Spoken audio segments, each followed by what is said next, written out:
ನನ್ನ ಜೊತೆಗೆ ಇವತ್ತು ಸ್ಪೆಷಲ್ ಗೆಸ್ಟ್ ಇದ್ದಾರೆ, ನೀವು ಗೆಸ್ಸೇ ಮಾಡೋಕ್ಕಾಗಲ್ಲ. ಅಭಿಮನ್ಯು ಕಾಶಿನಾಥ್ ಅಂತ ನಿಮ್ಮನ್ನು ಕರಿಬೇಕಾ ಇಲ್ಲ ಆಲೋಕ್ ಅಂತ ಕರಿಬೇಕಾ?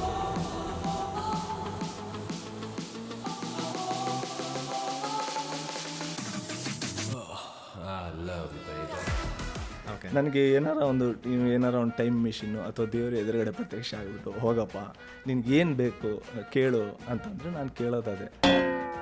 ಅವರು ರೊಮ್ಯಾಂಟಿಕ್ ಸೀನ್ ನೀವು ಅಪ್ಪ ಮಾಡ್ತಾರೆ ನೋಡು, ನಾನು ಆ ಥರದ್ದು ಹೀರೋಯಿನ್ ಜೊತೆ ಮಾಡಬೇಕು. 7th ಟೈಮಲ್ಲಿ 7th ಸಮ್ಮರ್ ಅನಿಸುತ್ತೆ, ಆವಾಗ ಕ್ರಿಕೆಟ್ ಇದಕ್ಕೆ ಹೋಗೋಣ. ಸೊ ಅಲ್ಲಿ ಕ್ರಿಕೆಟ್ ಹುಚ್ಚತ್ತಿದ್ದು ನನಗೆ. ಒಂದು ಟೈಮ್ ಬರುತ್ತೆ ಅಪ್ಪಾಜಿ ಅವರು ಎಕ್ಸ್ಪೈರ್ ಆಗ್ತಾರೆ. ಆ ಟೈಮಲ್ಲಿ ನೀವು ಯಾವ ಥರ ಏನಂತಾರೆ ಸಿಚುವೇಶನ್ ಹೇಗೆ ಹ್ಯಾಂಡಲ್ ಮಾಡಿದ್ರಿ ಅಂತ? ನೆನಪುಗಳೇ ಕೈ ಮುಗಿವೆವು ಗುಮ್ಮದಿರಿ. ಹಾಯ್ ಹಲೋ ಎಲ್ರಿಗೂ ನಮಸ್ತೆ, ವೆಲ್ಕಮ್ ಟು ಪಾರು ಸ್ಟುಡಿಯೋಸ್ ವೈರಲ್ ಪಾಡ್ಕ್ಯಾಸ್ಟ್. ನಾನು ನಿಮ್ಮ ರಾಹುಲ್ ಮಾತಾಡ್ತಾ ಇದ್ದೀನಿ. ಅಭಿಮನ್ಯು ಸರ್ ನಮಸ್ತೆ. ನಮಸ್ಕಾರ. ಹೇಗಿದ್ದೀರಾ?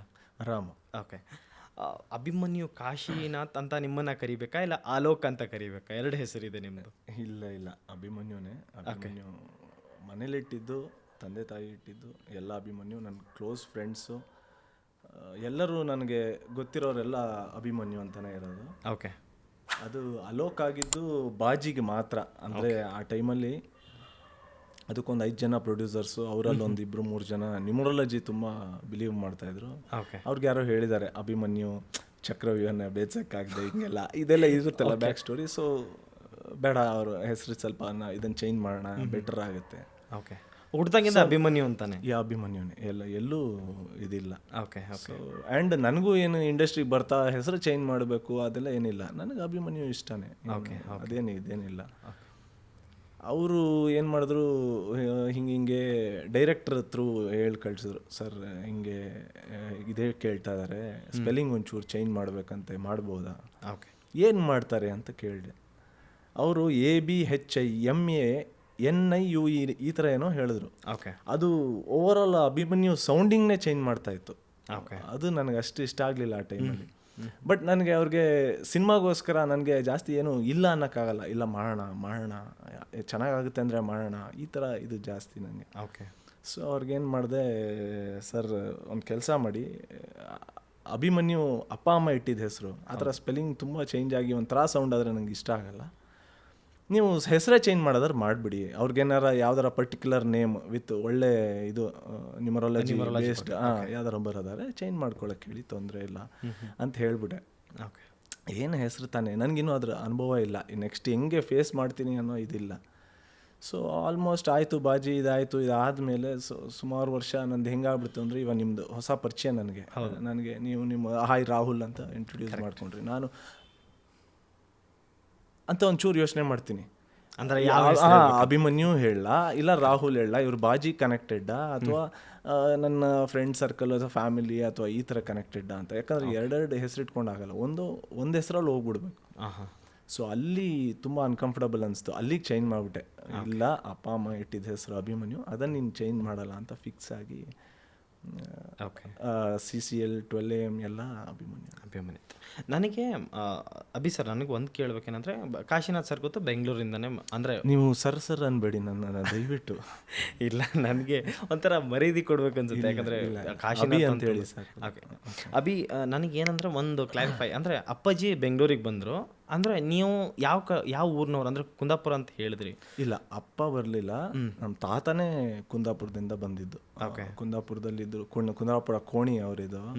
ಕೋಣಿಯಿಂದ ಅಲ್ಲಿಂದ ಸಾಗರ ಆಯಿತು, ಸಾಗರದಿಂದ ಇನ್ನೆಲ್ಲೋ ಒಂದು ಸ್ವಲ್ಪ ದಿವಸಕ್ಕೆ ಹೋಗಿದ್ದಾರೆ, ಅಲ್ಲಿಂದ ಡೈರೆಕ್ಟ್ ಬ್ಯಾಂಗ್ಳೂರು ಬಂದಮೇಲೆ ಬ್ಯಾಂಗ್ಳೂರು ಸೆಟಲ್ಡ್. ಒಂದು 55-60 ವರ್ಷ ಆಯಿತು. ಓಕೆ, ಅಪ್ಪಾಜಿದು ಸ್ಟ್ರಗ್ಲಿಂಗ್ ಡೇಸ್, ಅಂದರೆ ಅಪ್ಪಾಜಿ ಮದುವೆ ಆದಮೇಲೆ ಅಂದರೆ ಸ್ಟ್ರಗ್ಲಿಂಗ್ ಡೇಸ್ಗಳನ್ನ ನೀವು ಸಿನಿಮಾ ಇಂಡಸ್ಟ್ರಿಲಿ ನೋಡಿದ್ದೀರಾ. ಅಪ್ಪಾಜಿ ಹೇಗೆ, ನೀವು ಕಾಣಂತ ಅಪ್ಪಾಜಿ ಹೇಗೆ ಅಂತ? ಇಲ್ಲ, ಆ್ಯಕ್ಚುಲಿ ಹೇಳಬೇಕಂದ್ರೆ ಸ್ಟ್ರಗ್ಲಿಂಗ್ ಡೇಸ್ ನಾನು ನೋಡಿಲ್ಲ. ಓಕೆ, ಯಾಕಂದರೆ ನಾನು ಇನ್ನೂ ಚಿಕ್ಕ ಪಾಪು ಆದಾಗಲೇ he was in peak. So ಅದಕ್ಕಿಂತ ಹಿಂದೆ ಅವರ ಸ್ಟ್ರಗ್ಲಿಂಗ್ ಡೇಸ್ ಏನಿದ್ರು, ಯಾವುದು ಅವರು ಅಪರೂಪದ ಅತಿಥಿಗಳು ಅಂತ ಫಸ್ಟ್ ಸಿನಿಮಾ ಮಾಡಿದ್ದು. ಆ ಸಿನಿಮಾಗಿಂತ ಬಿಫೋರ್ ಅವಾಗಿನ್ನೂ ನಾನು ಹುಟ್ಟೇ ಇರಲಿಲ್ಲ. ಓಕೆ. ಸೊ ಅದಕ್ಕಿಂತ ಬಿಫೋರ್ ಅವ್ರ ಸ್ಟ್ರಗ್ಲಿಂಗ್ ಡೇಸ್ ಅಂದ್ರೂ ಅವರಿಗೆ ಇವಾಗ ಯಾರ ಹತ್ರ ಹೋಗಬೇಕು, ಯಾರ ಹತ್ರ ಕೆಲಸ ಮಾಡಬೇಕು, ಆ ಥರ ಸ್ಟ್ರಗ್ಲಿಂಗ್ ಇರಲಿಲ್ಲ. ಓಕೆ. ಅವ್ರು ಯಾರ ಹತ್ರ ಕೆಲಸ ಮಾಡಿದವರಲ್ಲ, ಅವರೇ ಹಾಲಿವುಡ್ ಬುಕ್ಸ್ ಓದ್ಕೊಂಡು ಅವರೇ ಇದು ಹಿಂಗೆ ಹೋಗು ಸಿನಿಮಾ ನೋಡು, ಮತ್ತೆ ಆ ಬುಕ್ಸ್ ಓದು, ಮತ್ತೆ ಸಿನಿಮಾ ನೋಡು, ಅದನ್ನು ಅನಲೈಸ್ ಮಾಡು, ಈ ಥರ ಸ್ಟ್ರಗಲ್ ಮಾಡಿದ್ದಾರೆ. ಆ ಹೋಮ್ ವರ್ಕಲ್ಲಿ ಸ್ಟ್ರಗಲ್ ಮಾಡಿದ್ದಾರೆ. ಅವ್ರು ಯಾರ ಹತ್ರ ಹೋಗಿ ಅಸಿಸ್ಟೆಂಟಾಗಿ ಕೆಲಸ ಮಾಡಿ ಆ ಥರ ಸ್ಟ್ರಗ್ಲಿಂಗ್ ಆ ಪೀರಿಯಡಲ್ಲಿ ಅವ್ರದ್ದು ನನಗೆ ಗೊತ್ತಿದ್ದಂಗಿಲ್ಲ. ಅವ್ರು ಯಾರ ಹತ್ರನೂ ಹೋಗಿ ಅಸಿಸ್ಟೆಂಟಾಗಿ ವರ್ಕ್ ಮಾಡಿಲ್ಲ. ಓಕೆ. ಸೊ ಅವರು ಒಂಥರ ಸೆಲ್ಫ್ ಮೇಡ್, ಅಂದರೆ ಬುಕ್ಸ್ ಓದಿ ಒಂದಿಷ್ಟು ಇದನ್ನು ನೋಡಿ ಸಿನಿಮಾಗಳನ್ನ ನೋಡಿ ಸೆಲ್ಫ್ ಮೇಡ್ ಆದವರು. ಸೊ ಅದಾದಮೇಲೆ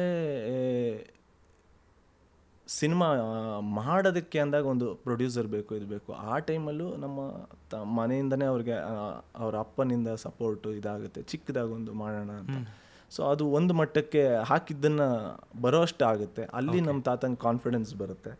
ಸೊ ಅದಾದಮೇಲೆ ಮತ್ತೆ ಇನ್ನೊಂದು ಮಾಡೋಣ ಅಂತೇಳಿ ಅಪರಿಚಿತ ಮಾಡಿದ್ದು.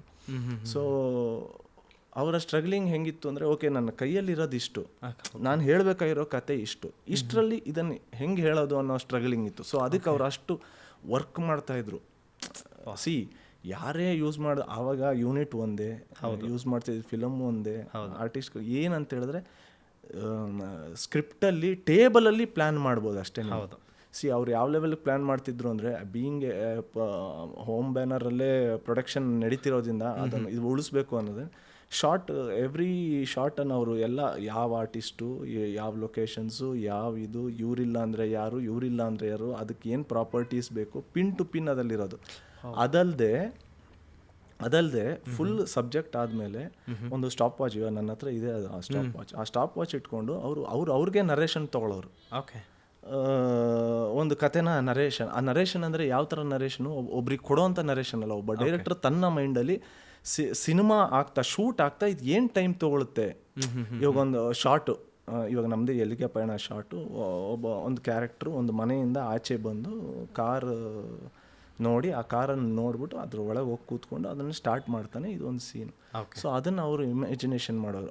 ಕ್ಲೋಸ್ ಶಾರ್ಟು, ವೈಟ್ ಶಾರ್ಟು, ಇದು ಎಸ್ಟಾಬ್ಲಿಷ್ಮೆಂಟ್ ಮನೆಯದು, ಅದಾದಮೇಲೆ ಹೀರೋಸ್ ಕ್ಲೋಸ್ ಶಾರ್ಟು, ಅದಾದಮೇಲೆ ಹೀರೋ ಏನೋ ಒಂದು ಆ್ಯಕ್ಟಿವಿಟಿ ಮಾಡಿ ಹಿಂಗೆ ಬರ್ತಾನೆ, ಅದನ್ನು ಸ್ಟಾಪ್ ವಾಚ್ ಹಾಕ್ಕೊಂಡು ಆ ಸೀನನ್ನು ಅವ್ರ ತಲೆಯಲ್ಲಿ ಅವ್ರು ನರೇಟ್ ಮಾಡ್ಕೊಡೋರು. ಎಂಡ್ ಬಂದು ಅವನು ಕಾರಲ್ಲಿ ಕೂತ ಅಂದಾಗ ಆ ಸ್ಟಾಪ್ ವಾಚ್ ಆಫ್ ಮಾಡೋರು. ಸೊ ಈ ಸೀನ್ ನನಗೆ ಬೇಕಾಗಿರೋದು ಇಷ್ಟೇ ಸೆಕೆಂಡ್ಸು, ಅವ್ರು ಅಷ್ಟೇ ಸೆಕೆಂಡ್ಸ್ ಶೂಟ್ ಮಾಡ್ತಿದ್ದು. ಸೊ ಈ ಥರ ಅದನ್ನು ಕಟ್ ಮಾಡಿ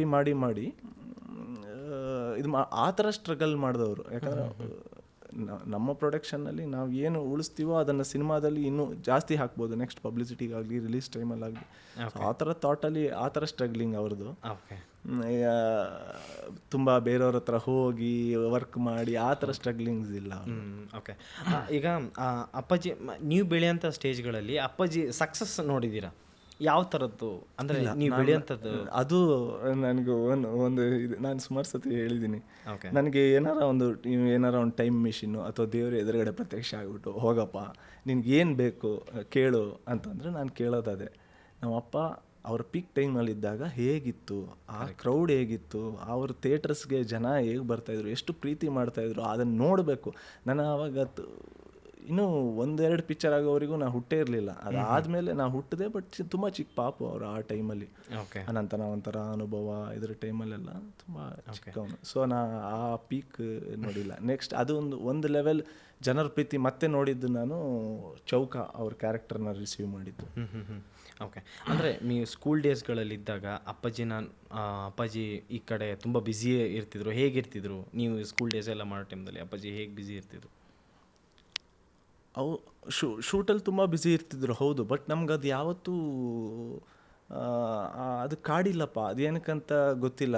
ಯಾಕೆಂದರೆ ನಾವು ಆವಾಗ ಇದ್ದಿದ್ದು ಇವಾಗಿರೋದು ಹೌದು, ನಮ್ಮ ಒಬ್ಬರು ದೊಡ್ಡಪ್ಪ ಚಿಕ್ಕಪ್ಪ ಬೇರೆ ಹೋಗಿದ್ದಾರೆ ಅನ್ನೋದು ಬಿಟ್ಟರೆ ಜಾಯಿಂಟ್ ಫ್ಯಾಮಿಲಿ ಇರೋದು 15 ಜನ ಜಯನಗರದಲ್ಲಿರೋದು.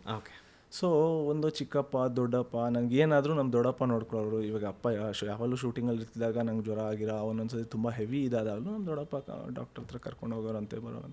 ಸೊ ಈ ಥರ ನನಗೆ ಇಲ್ಲ ಅನ್ನೋದು ಇದುವರೆಗೆ ಫೀಲ್ ಬಂದಿಲ್ಲ. But he was busy. ಅವರು ಶೂಟಲ್ಲಿ ಇರ್ತಾಯಿದ್ರು. ನಾನು ತುಂಬ ಚಿಕ್ಕವನಿದ್ದಾಗ ನಡೆದಿದ್ದು ಪೂರ್ತಿ ಅವರು ಹೆವಿ. ಒಂದ್ಸತಿ ಡೈರೆಕ್ಷನ್ ಆದಮೇಲೆ ಅವರು ಆ್ಯಕ್ಟಿಂಗ್ ಕೆರಿಯರ್ ಕಡೆ ಜಾಸ್ತಿ ಎಳೆಯೋಕ್ಕೆ ಸ್ಟಾರ್ಟ್ ಆಗುತ್ತೆ, ಆಫರ್ಸ್ಗಳು ಜಾಸ್ತಿ ಸ್ಟಾರ್ಟ್ ಆಗುತ್ತೆ, ಅವರು ಶೂಟಲ್ಲೇ ಕಂಟಿನ್ಯೂಸ್ ಇರ್ತಾರೆ. ಬಟ್ ನನಗೆಲ್ಲೂ ಅನಿಸಿಲ್ಲ, ಯಾಕಂದರೆ ಅವರು ಶೂಟ್ ಬಿಟ್ಟರೆ ಅವರಿಗೆ ಬೇರೆ ಲೋಕ ಇಲ್ಲ, ಮನೆಯೇ. ಸೊ ನಮಗೆ ಮನೇಲಿ ಸಿಗೋರು. ಸೊ ಯಾವತ್ತೂ ನನಗೆ ಅಪ್ಪ ತುಂಬ ನನಗೆ ಸಿಕ್ಕಿಲ್ಲ ಅಥವಾ ನಮ್ಮನ್ನು ಇದು ಮಾಡಿದ್ದಾರೆ ಅಂತ ಇಲ್ಲ. ಈಗ ಆ್ಯಕ್ಟರ್ಸ್ಗಳಾದಮೇಲೆ ಅವ್ರ ಮಕ್ಳಿಗೆ ಸಿಗಲ್ಲ ಜಾಸ್ತಿ, ಅವ್ರ ಕೆಲಸ ಹೊರಗಡೆ ಓಡಾಡೋದು, ಸ್ಕ್ರಿಪ್ಟ್ ಕೇಳೋದು ಜಾಸ್ತಿ ಇರುತ್ತೆ. ಅಪ್ಪಾಜಿದು ಹೇಗಿತ್ತು ಶೆಡ್ಯೂಲ್ ನೀವು ನೋಡಿದಾಗೆ? ಅದೇ ಎಲ್ಲ ಮನೇಲೇ ನಡೆಯೋದು. ಅರ್ಧಕ್ಕರ್ಧ ಶೂಟಿಂಗ್ ಅಂತ ಇದ್ದಾಗ ಅವ್ರು ಆಚೆ ಹೋಗೋರು ಅನ್ನೋದು ಬಿಟ್ಟರೆ ಸ್ಕ್ರಿಪ್ಟಿಂಗ್ ಆಗಲಿ, ಆ ಬೇಸಿಕ್ ಮ್ಯೂಸಿಕ್ ಆಗಲಿ, ಇದೆಲ್ಲ ಮನೇಲೇ ನಡೆಯೋದು. ಎಲ್ಲರೂ ಅಲ್ಲೇ ಬಂದಿರೋರು, ಅಲ್ಲೇ ಬೇಸಿಕ್ ಇದೆಲ್ಲ ನಡೆಯೋದು. ಸೊ ಅದೇ ಹೇಳಿದ್ನಲ್ಲ, ಸೊ ಆಫೀಸ್ ಅವ್ರು ಏನು ಮಾಡ್ಕೊಂಡಿದ್ರು, ಮನೇಲೇ ಆಫೀಸ್ ಮಾಡ್ಕೊಂಡ್ಬಿಟ್ಟಿದ್ರು. ಸೊ ಹಂಗಿದ್ದಾಗ ಅವ್ರು ಆಚೆ ಹೋಗೋದು ಬೇಕಾಗಿಲ್ಲ, ನಮ್ಗೆ ಅದು ಅವ್ರು ಇಲ್ಲ ಅನ್ನೋ ಇದೇ ಇಲ್ಲ. ಮನೇಲಿ ಇದ್ದಾರೆ, ಏನೋ ಅವ್ರ ಪಾಡಿಗೆ ಅವ್ರು ಮಾಡ್ತಾರೋ, ನಮ್ಮ ಪಾಡಿಗೆ ನಾವು ಹುಡುಗರು ಏನೋ ಮಾಡ್ತಾಯಿದ್ವಿ. ಆ್ಯಂಡ್ ನಾನು ಸ್ವಲ್ಪ ಬೆಳೆದಿದ್ದು ಸ್ವಲ್ಪ ಆಚೆ, ಅವರು ನಾನು ಬೆಳೆಸಿದ್ದು ಹಾಗೆ ಆಚೆ ಬೆಳೆದಿದ್ದೆ ಜಾಸ್ತಿ, ಬೇರೆಯವ್ರ ಜೊತೆ ಬೆಳೆದಿದ್ದೆ ಜಾಸ್ತಿ. ಸೊ ಓಕೆ, ಇದು ಅಂದರೆ ಆ್ಯಕ್ಟರ್ಸ್ ಮಕ್ಳಿಗೆ ಒಂದು ಕೊರತೆ ಇರುತ್ತೆ. ಅಂದರೆ ಏನಂದರೆ ಅಪ್ಪ ಪೇರೆಂಟ್ಸ್ ಮೀಟಿಂಗ್ ಬರೋಲ್ಲ, ಈಗ ಜಾಸ್ತಿ ಸ್ಕೂಲ್ಗಳಿಗೆ ಬರೋಲ್ಲ, ಹೋಮ್ವರ್ಕ್ ಮಾಡಿಸಲ್ಲ, ಆ ಥರ ನಿಮ್ಗೆ ಏನಾರು ಕಾಡಿತ್ತಾ? ನನಗೆ ಆ ಥರದ್ದು ಅದೇ ಹೇಳಿದ್ನಲ್ಲ, ನನಗೆ ಆ ಥರದ್ದು ಏನು ಕಾಡಿಲ್ಲ. ನೀವು ಕೇಳಿದಾಗ ನನಗೆ ಅನಿಸುತ್ತೆ, ಹೌದಲ್ಲ, ಏನು ಹೌದಾ ಹಿಂಗೆಲ್ಲ ಇದೆಯಾ ಅಂತ. ಬಟ್ ನನಗೆ ಆ ಥರದ್ದು ಅವ್ರು ಯಾವುದಕ್ಕೂ ಅಷ್ಟು ಬರ್ತಾ ಇರಲಿಲ್ಲ. ಬಟ್ ನನಗೆ ಅಂದ್ರೂ ನನಗೆ ಅದು ಅನಿಸ್ತಾ ಇಲ್ಲ ಅವರು ನನಗೆ ಇದು ಮಾಡಿಲ್ಲ ಅಂತ. ಯಾಕಂದರೆ ಅವ್ರು ತೋರಿಸಿ ಅವರ ನಮ್ಮ ಬಾಂಡಿಂಗ್ ಇದ್ದಿದ್ದೇ ಬೇರೆ ಥರ. ಅದು ಎಲ್ಲೂ ತುಂಬ ಎಲ್ಲ, ಇವಾಗ ನಾನು ಸ್ಕೂಲ್ ಡೇಸಲ್ಲಾಗಲಿ, ಕಾಲೇಜ್ ಡೇಸಲ್ಲಾಗಲಿ, ಅಥವಾ ನನ್ನ ಕ್ರಿಕೆಟಿಂಗ್ ಕೆರಿಯರಲ್ಲಾಗಲಿ ಒಂದು ದಿವಸ ಅವ್ರು ಬಂದು ಮ್ಯಾಚ್ ನೋಡಿದವರಲ್ಲ. ಬಟ್ ಮನೆಗೆ ಬಂದಾಗ ಏನಾಯಿತು, ಹೆಂಗೆ ಮಾಡಿದೆ, ಓಕೆ ಹಿಂಗೆ ಮಾಡಿದ್ಯಾ, ಹಿಂಗೆ ಮಾಡ್ಬೋದಾ, ಇದು ಮಾಡ್ಬೋದಾ, ಈ ಡಿಸ್ಕಷನ್ಸ್ಗಳು ಇರ್ತಾಯಿತ್ತು. ಓಕೆ. ಸೊ ಅವ್ರು ಎಲ್ಲೂ ನನ್ನನ್ನು ಅಥವಾ ನನ್ನನ್ನು ಕೇರ್ ಮಾಡ್ತಿಲ್ಲ, ನನ್ನ ಮೇಲೆ ಇಂಟ್ರೆಸ್ಟ್ ತೋರಿಸ್ತಾ ಇಲ್ಲ, ಆ ಥರ ಫೀಲಿಂಗೇ ಇಲ್ಲ ನಮಗೆ. ಓಕೆ. ಈಗ ಅಪ್ಪಾಜಿ ಇನ್ಫ್ಲುಯೆನ್ಸಿಂದ ಉಪ್ಪಿ ಸರು ಬಂದಿದ್ದಾರೆ, ಜಾಸ್ತಿ ಜನ ಬಂದಿದ್ದಾರೆ. ನಿಮ್ಗೆ ಅನಿಸ್ತಾ ನಾನೊಬ್ಬ ನಟನಾಗ್ಬೋದು ಅಥವಾ ನಾನೊಬ್ಬ ಡೈರೆಕ್ಷನ್ ಡಿಪಾರ್ಟ್ಮೆಂಟ್ಗೆ ಹೋಗ್ಬೋದು ಅಂತ ಏನಾರು ಅನಿಸುತ್ತಾ, ಇನ್ಫ್ಲುಯೆನ್ಸ್ ಆಗಿತ್ತಾ? ಕ್ರಿಕೆಟ್ ಯಾಕೆ? ಇಲ್ಲ, ನನಗೆ ಎಲ್ಲರೂ ಕೇಳೋ ಪ್ರಶ್ನೆ ಅದು, ಅಪ್ಪ ಆರ್ಟಿಸ್ಟು ಡೈರೆಕ್ಟರ್ ಆಗಿದ್ದರಿಂದ ನಿನಗೆ ಮದ್ದಿಂದ ಇತ್ತಾ ಇದಿತ್ತಾ? ನನಗೆ ಅದು ಫಸ್ಟಿಂದ ಇರಲಿಲ್ಲ. ಅವ್ರು ಯಾವತ್ತೂ ಒತ್ತಾಯ ಮಾಡಲಿಲ್ಲ ನನಗೆ. ಅದು ಫಸ್ಟಿಂದನೂ ಆರ್ಟಿಸ್ಟ್ ಆಗಬೇಕು ಅಥವಾ ಡೈರೆಕ್ಷನ್ ಆಗಬೇಕು, ಸಿನಿಮಾಗೆ ಬರಬೇಕು, ಇದೇ ಇರಲಿಲ್ಲ. ನಾನು ಸ್ಪೋರ್ಟ್ಸು ಕ್ರಿಕೆಟ್ ಆಡ್ತಾಯಿದ್ದೆ. ಯಾವಾಗ ಕ್ರಿಕೆಟ್ ಇಲ್ಲ ನನ್ನ ಕೈಲಿ, ಇದಾಗಲ್ಲ ಅಂದಾಗ ಆ ಟೈಮಲ್ಲಿ ಅಷ್ಟೊತ್ತಿಗೆ ಆಲ್ರೆಡಿ ನನಗೆ ಸ್ವಲ್ಪ ಈ ಡ್ಯಾನ್ಸ್ ಕಡೆ ಮತ್ತು ಮ್ಯಾಡಟ್ಸ್ ಕಡೆ ಎಲ್ಲ ಒಲವು ಬಂದ್ಬಿಟ್ಟಿತ್ತು. ಓಕೆ. ಸೊ ಅಲ್ಲಿ ಯೋಚನೆ ಮಾಡಬೇಕಾದಾಗ ಓಕೆ ಏನು ನೆಕ್ಸ್ಟು ಅಂದಾಗ ಸಿನಿಮಾ ಮಾಡ್ಬೋದಾ ಹಿಂಗೆ ಅಂತ. ಅದಲ್ಲೂ ನನಗೆ ಅನಿಸ್ಬೇಕು ಒಳಗಡೆ, ಎಸ್ ನಾ ಇದಲ್ಲಿ ಏನೋ ಮಾಡ್ತೀನಿ ಅಂದಾಗ ಮಾತ್ರ ನಂಗೆ ನುಗ್ಗೋಕ್ಕೆ ಸಾಧ್ಯ. ನನಗೆ ಒಳಗೆ ಇಲ್ಲ ಇದೇನು ಗೊತ್ತಿಲ್ವಲ್ಲ, ಹೆಂಗೆ ನುಗ್ಬಿಡೋಣ ಈ ಥರ ಸ್ವಲ್ಪ ಕಮ್ಮಿ. ನಾನು ಒಂಚೂರು ಅದಕ್ಕೆ ಏನು ಬೇಕು, ಅದಕ್ಕೆ ಏನೇನು ತಯಾರಿಗಳು ಬೇಕು, ಅದನ್ನೆಲ್ಲ ಒಂಚೂರು ಮಾಡಿಕೊಂಡು ಕಾನ್ಫಿಡೆಂಟ್ ಹೋಗೋಣ, ಈ ಕ್ಯಾಟಗರಿ ಸ್ವಲ್ಪ. ಓಕೆ. ತಂದೆದೇನು ಪ್ರೆಷರ್ ಇರಲಿಲ್ಲ ಈ ಥರ ಸಿನಿಮಾನೇ ಮಾಡು ಅಂತೇನು? ಅವ್ರು ಯಾವತ್ತೂ ಹೇಳಿದ್ನಲ್ಲ, ನಾನು ಫೈನಲ್ ಇಯರ್ವರೆಗೂ ಅವ್ರು ಯಾವ ಶೂಟಿಂಗ್ಸ್ ಅಟೆಂಡ್ ಮಾಡಿಲ್ಲ, ಅವ್ರು ಯಾವತ್ತೂ ಕರೆದಿಲ್ಲ, ನೋಡ್ಕೋ ಗಿಡ್ಕೋ, ಅವ್ರು ಅದಲ್ಲ, ನೀನು ಏನು ಮಾಡ್ತೀಯ ಅದಕ್ಕೆ ಅವ್ರ ಸಪೋರ್ಟ್ ಇರ್ತಾಯಿತ್ತು ಅಷ್ಟೇ. ಬಿಟ್ಟರೆ ಅವರಾಗೆ ಒತ್ತಾಯ ಮಾಡಿ ನೀನು ಇದೇ ಮಾಡಬೇಕು, ನೀನು ಹಿಂಗೆ ಮಾಡಬೇಕು, ಬಾ ನೀನು ನಡಿ, ಈ ಥರ ಯಾವತ್ತೂ ಕರೆದವ್ರಲ್ಲ. ಕ್ರಿಕೆಟಲ್ಲಿ ನಿಮ್ಮ ಒಲವು ಹೇಗೆ ಮೊದಲಿಂದನೇ ಅಥವಾ? ಕ್ರಿಕೆಟಲ್ಲಿ ನಮ್ಮ ಮನೆ ಹತ್ರ ಆವಾಗೆಲ್ಲ ಇವಾಗಿನಷ್ಟು ಟ್ರಾಫಿಕ್ ಆಗಲಿ ಇದಾಗಲಿ ಇರಲಿಲ್ಲ. ಮನೆ ಮುಂದೆ ರೋಡಲ್ಲೇ ಕ್ರಿಕೆಟ್ ತುಂಬ ಆಡ್ಬಿಟ್ಟಿದ್ದೀವಿ. ಕ್ರಿಕೆಟು, ಚಿನ್ನಿದಾಂಡು, ಮರಕೋತಿ, ಈ ಥರ ತುಂಬ ಆಟ ಆಡ್ಬಿಟ್ಟಿದ್ವಿ. ಆಗ ನಮ್ಮ ಅಣ್ಣನ ಫ್ರೆಂಡ್ಸೇ ಜಾಸ್ತಿ, ಅದೇ ಏಜ್ ಗ್ರೂಪ್ ಅವ್ರು ಜಾಸ್ತಿ. ಸೊ ಅವರೆಲ್ಲ ಕ್ರಿಕೆಟ್ ಆಡೋರು. ಕ್ರಿಕೆಟ್ ಆಡ್ತಾ ಇರ್ಬೇಕಾದ್ರೆ ಗೊತ್ತಲ್ಲ, ಸ್ವಲ್ಪ ದೊಡ್ಡ ಏಜ್ ನಮ್ಮದು ಇದರಲ್ಲಿ ಇಂಪಾರ್ಟೆನ್ಸ್ ಕಮ್ಮಿ ಇರುತ್ತೆ. ಓಕೆ. ಸೊ ಅದೆಲ್ಲೋ ಇಂಪಾರ್ಟೆನ್ಸ್ ಕಮ್ಮಿ ಇದ್ದಾಗ ಲಾಸ್ಟ್ ಬ್ಯಾಟಿಂಗು, ಲಾಸ್ಟ್ ಬೌಲಿಂಗು, ಇವನು ಬೇಡ ಇವನನ್ನು ತೊಗೊಳ್ಳೋ, ಆ ಇಂಪಾರ್ಟೆನ್ಸ್ ಸಿಗದಿದ್ದಾಗ ಏನಾಗುತ್ತೆ, ನಾನು ಕ್ರಿಕೆಟ್ ಆಡಬೇಕು. ಸೊ ಅಲ್ಲಿ ಚೆನ್ನಾಗಿ ಆಡಬೇಕು ಹಿಂಗಿದ್ದಾಗ 7th ಟೈಮಲ್ಲಿ 7th ಸಮ್ಮರ್ ಅನಿಸುತ್ತೆ, ಆವಾಗ ಕ್ರಿಕೆಟ್ ಇದಕ್ಕೆ ಹೋಗೋಣ, ಓಕೆ, ಪ್ರೊಫೆಷನಲಾಗಿ ಕಲಿತೀನಪ್ಪ ಅಂತ ಸುಮ್ಮನೆ ಹೇಳಿದೆ. ಆಯ್ತು ಹೋಗು ಅನ್ನೋರು, ಸ್ಪೋರ್ಟ್ಸ್ ಅಲ್ವಾ, ಸೊ ಹೆಲ್ತ್ ವೈಸು ಇದಾಗುತ್ತೆ, ಆಡಲಿ ಬಿಡಲಿ ಅಂತ ಅವರು ಕಳಿಸಿದ್ರು. ಓಕೆ. ಸೊ ಅಲ್ಲಿ ಕ್ರಿಕೆಟ್ ಹುಚ್ಚತ್ತಿದ್ದು ನನಗೆ. ಬ್ಯಾಂಗ್ಳೂರ್ ಕ್ರಿಕೆಟರ್ಸ್ ಅಂತ ಬಸವನಗುಡಿಲಿ ಮುರಳಿ ಸರ್ ಮತ್ತು ಮಂಡಿ ಸರ್ ಅಂತ, ಬ್ಯಾಂಗ್ಳೂರ್ ಕ್ರಿಕೆಟರ್ಸ್ ಅಂತ ಅದೊಂದು ಕ್ಲಬ್, ಅಲ್ಲಿ ಫಸ್ಟ್ ನಾನು ಕ್ರಿಕೆಟ್ ಸ್ಟಾರ್ಟ್ ಮಾಡಿದೆ. ಅಲ್ಲಿಂದ ಅಲ್ಲಿ ಪ್ರಾಕ್ಟೀಸ್ ಆದಮೇಲೆ ಇಲ್ಲಿ ಇಂಪಾರ್ಟೆನ್ಸ್ ಸ್ವಲ್ಪ ಜಾಸ್ತಿ ಆಗಕ್ಕೆ ಸ್ಟಾರ್ಟ್ ಆಯಿತು. ಓಕೆ. ಆ ಇಂಪಾರ್ಟೆನ್ಸ್ ಜಾಸ್ತಿ ಆದಾಗ ಅದು ನಿಮ್ಗೆ ಲೈಕ್ ಆಗುತ್ತೆ. ಓ ಎಸ್ ಎಸ್ ಎಸ್ ಎಸ್ ಚೆನ್ನಾಗಿ ಆಡ್ತಾನೆ. ಅಲ್ಲಿಂದ ಏನು ಮಾಡಿದ್ರು, ಕ್ರಿಕೆಟ್ ಒಂದು ಲೆವೆಲ್ ಆಡ್ತಾನೆ. ನನಗೆ ಸ್ವಲ್ಪ ಹೈಟ್ ಇದ್ದಿದ್ದರಿಂದನೇ ಏನೋ ಮೀಡಿಯಮ್ ಪೇಸ್ ಮಾಡ್ತಾಯಿದ್ದೆ. ಒಂಚೂರು ಇದು ಚೆನ್ನಾಗಿ ಹಾಕ್ತಾನೆ ಅನ್ನೋ ಇದು ಬಂತು. ಬಟ್ ಮೀಡಿಯಮ್ ಪೇಸು ಒಂಚೂರು ಸ್ಟಾರ್ಟಿಂಗ್ ಒಂದು 4-5 ಮಂತ್ಸ್ ಏನೋ ಮಾಡಿದೆ. ಅದಾದಮೇಲೆ ಚೆಕ್ ಅನ್ನೋಕ್ಕೆ ಸ್ಟಾರ್ಟ್ ಮಾಡಿದ್ರು. ನನಗದು ಏನಂತಾನೆ ಗೊತ್ತಾಗಲಿಲ್ಲ. ಸೊ ಒಬ್ಬರು ಯಾಕೆ ನೀನು ಲೆಗ್ ಸ್ಪಿನ್ ಟ್ರೈ ಮಾಡಬಾರ್ದು ಅಂತ ಒಬ್ಬರು ನಮ್ಮ ಕೋಚು ಚೇಂಜ್ ಮಾಡಿದ್ರು ನನಗೆ. ಯಾಕಂದರೆ ಹಾಫ್ ಸ್ಪಿನ್ ಆದರೂ ನಿಮಗೆ ಕೈ ಚೆಕ್ ಆಗುತ್ತೆ, ಮೀಡಿಯಮ್ ಪೇಸ್ ಆದರೂ ಹಿಂಗೆ ಚೆಕ್ ಮಾಡ್ಬೋದು. ಲೆಗ್ ಸ್ಪಿನಲ್ಲಿ ಚೆಕ್ ಮಾಡೋಕ್ಕಾಗಲ್ಲ. ಓವರ್ ದಿ ಟಾಪ್ ಕೈ ಫುಲ್ ತಲೆ ಮೇಲೆ ಬಂದರೆ ನೀವು ಹಿಂಗೆ ತಿರ್ಗ್ಸೋಕ್ಕಾಗೋದು. ಸೊ ಲೆಗ್ ಸ್ಪಿನ್ ಮಾಡು ಅಂದರು. ಅಲ್ಲಿಂದ ನನ್ನ ಲೆಗ್ ಸ್ಪಿನ್ ಕೆರಿಯರ್ ಸ್ಟಾರ್ಟ್ ಆಯಿತು. ನಾನು 2 years ಬ್ಯಾಂಗ್ಳೂರು ಯೂನಿವರ್ಸಿಟಿ ಆಡಿದ್ದೀನಿ. ಅದು ಬಿಟ್ಟರೆ ಅಂಡರ್-19 ಸೆಲೆಕ್ಷನ್ ಮ್ಯಾಚಸ್ಸು ಮತ್ತು ಅಂಡರ್-22 ಸ್ಟೇಟ್ ಸೆಲೆಕ್ಷನ್ ಮ್ಯಾಚಸ್ ಪೆಂಟ್ಯಾಂಗ್ಲರ್ಸ್ ಅಂತ ಆಡಿಸ್ತಾರೆ. ಅದಷ್ಟು ನನ್ನ ಕ್ರಿಕೆಟಿಂಗ್ ಕೆರಿಯರ್ ಲೆಗ್ ಸ್ಪಿನ್ನರ್ ಆಗಿ ಆಡಿದ್ದು. ಪ್ರೊಫೆಷ್ನಲ್ ಕ್ರಿಕೆಟ್ ಒಂದು ಏನು ಯಾವ ಮಟ್ಟಕ್ಕೆ ಆಡಿದ್ದೀನಿ ಅದು ಲೆಗ್ ಸ್ಪಿನ್ನರ್ ಅಂದ್ಕೊಂಡಂಗೆ ಕ್ರಿಕೆಟ್ ಆಡೋದು. ಓಕೆ. ನೀವು ಈ ಕಡೆ ಕ್ರಿಕೆಟಲ್ಲಿ ಅಥವಾ ನಿಮ್ಮ ಕಾಲೇಜ್ ಡೇಸ್ಗಳಲ್ಲಿ ನೆನೆಸ್ಕೊಂಡ್ರೆ, ಈಗ ಅಪ್ಪಾಜಿ ಆ್ಯಕ್ಟರ್ ಅಲ್ವಾ, ನಿಮ್ಮ ಅಪ್ಪಾಜಿನ ಒಂದ್ಸತಿ ಭೇಟಿ ಮಾಡಿಸೋ ಆ ಥರದ್ದೇನೋ ಫ್ಯಾನ್ ಮೂಮೆಂಟ್ ಏನಾರ ಆಗಿತ್ತಾ? ಆ ಥರದ್ದು ತುಂಬ ಇರ್ತಾಯಿತ್ತು.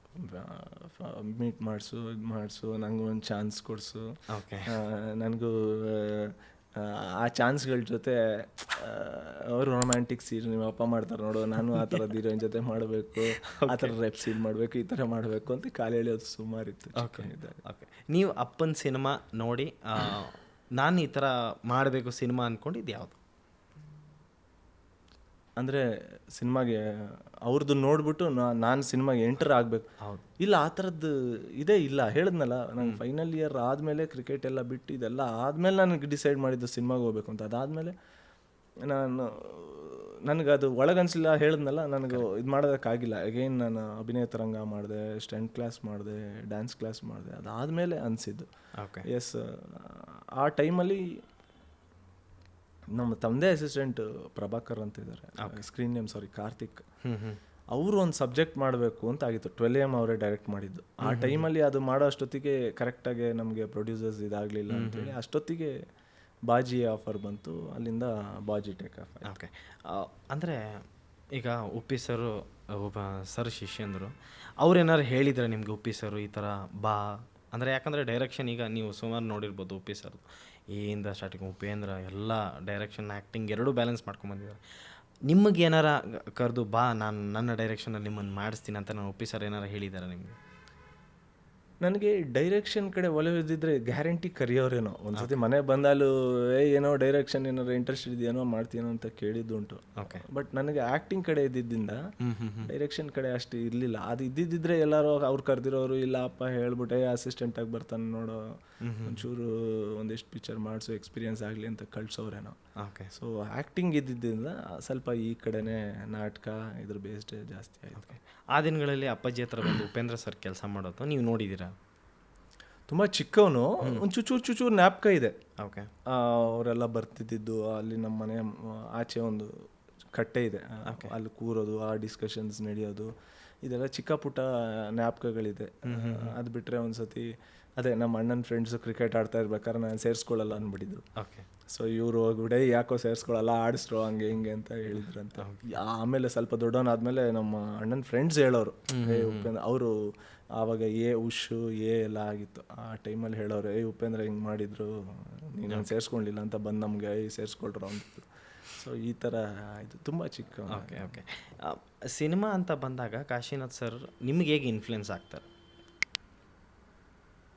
ಅಪ್ಪ ನಿಮ್ಗೆ ಹೇಗೆ ಇನ್ಫ್ಲುಯೆನ್ಸ್ ಆಗ್ತಾರೆ ಸಿನಿಮಾ ಅಂತ ಬಂದ? ಸಿನಿಮಾ ಇನ್ಫ್ಲೂಯೆನ್ಸ್ಗಿಂತ ನನಗೆ ಅವ್ರ ಮಗನಾಗಿ everything is influenced by him only.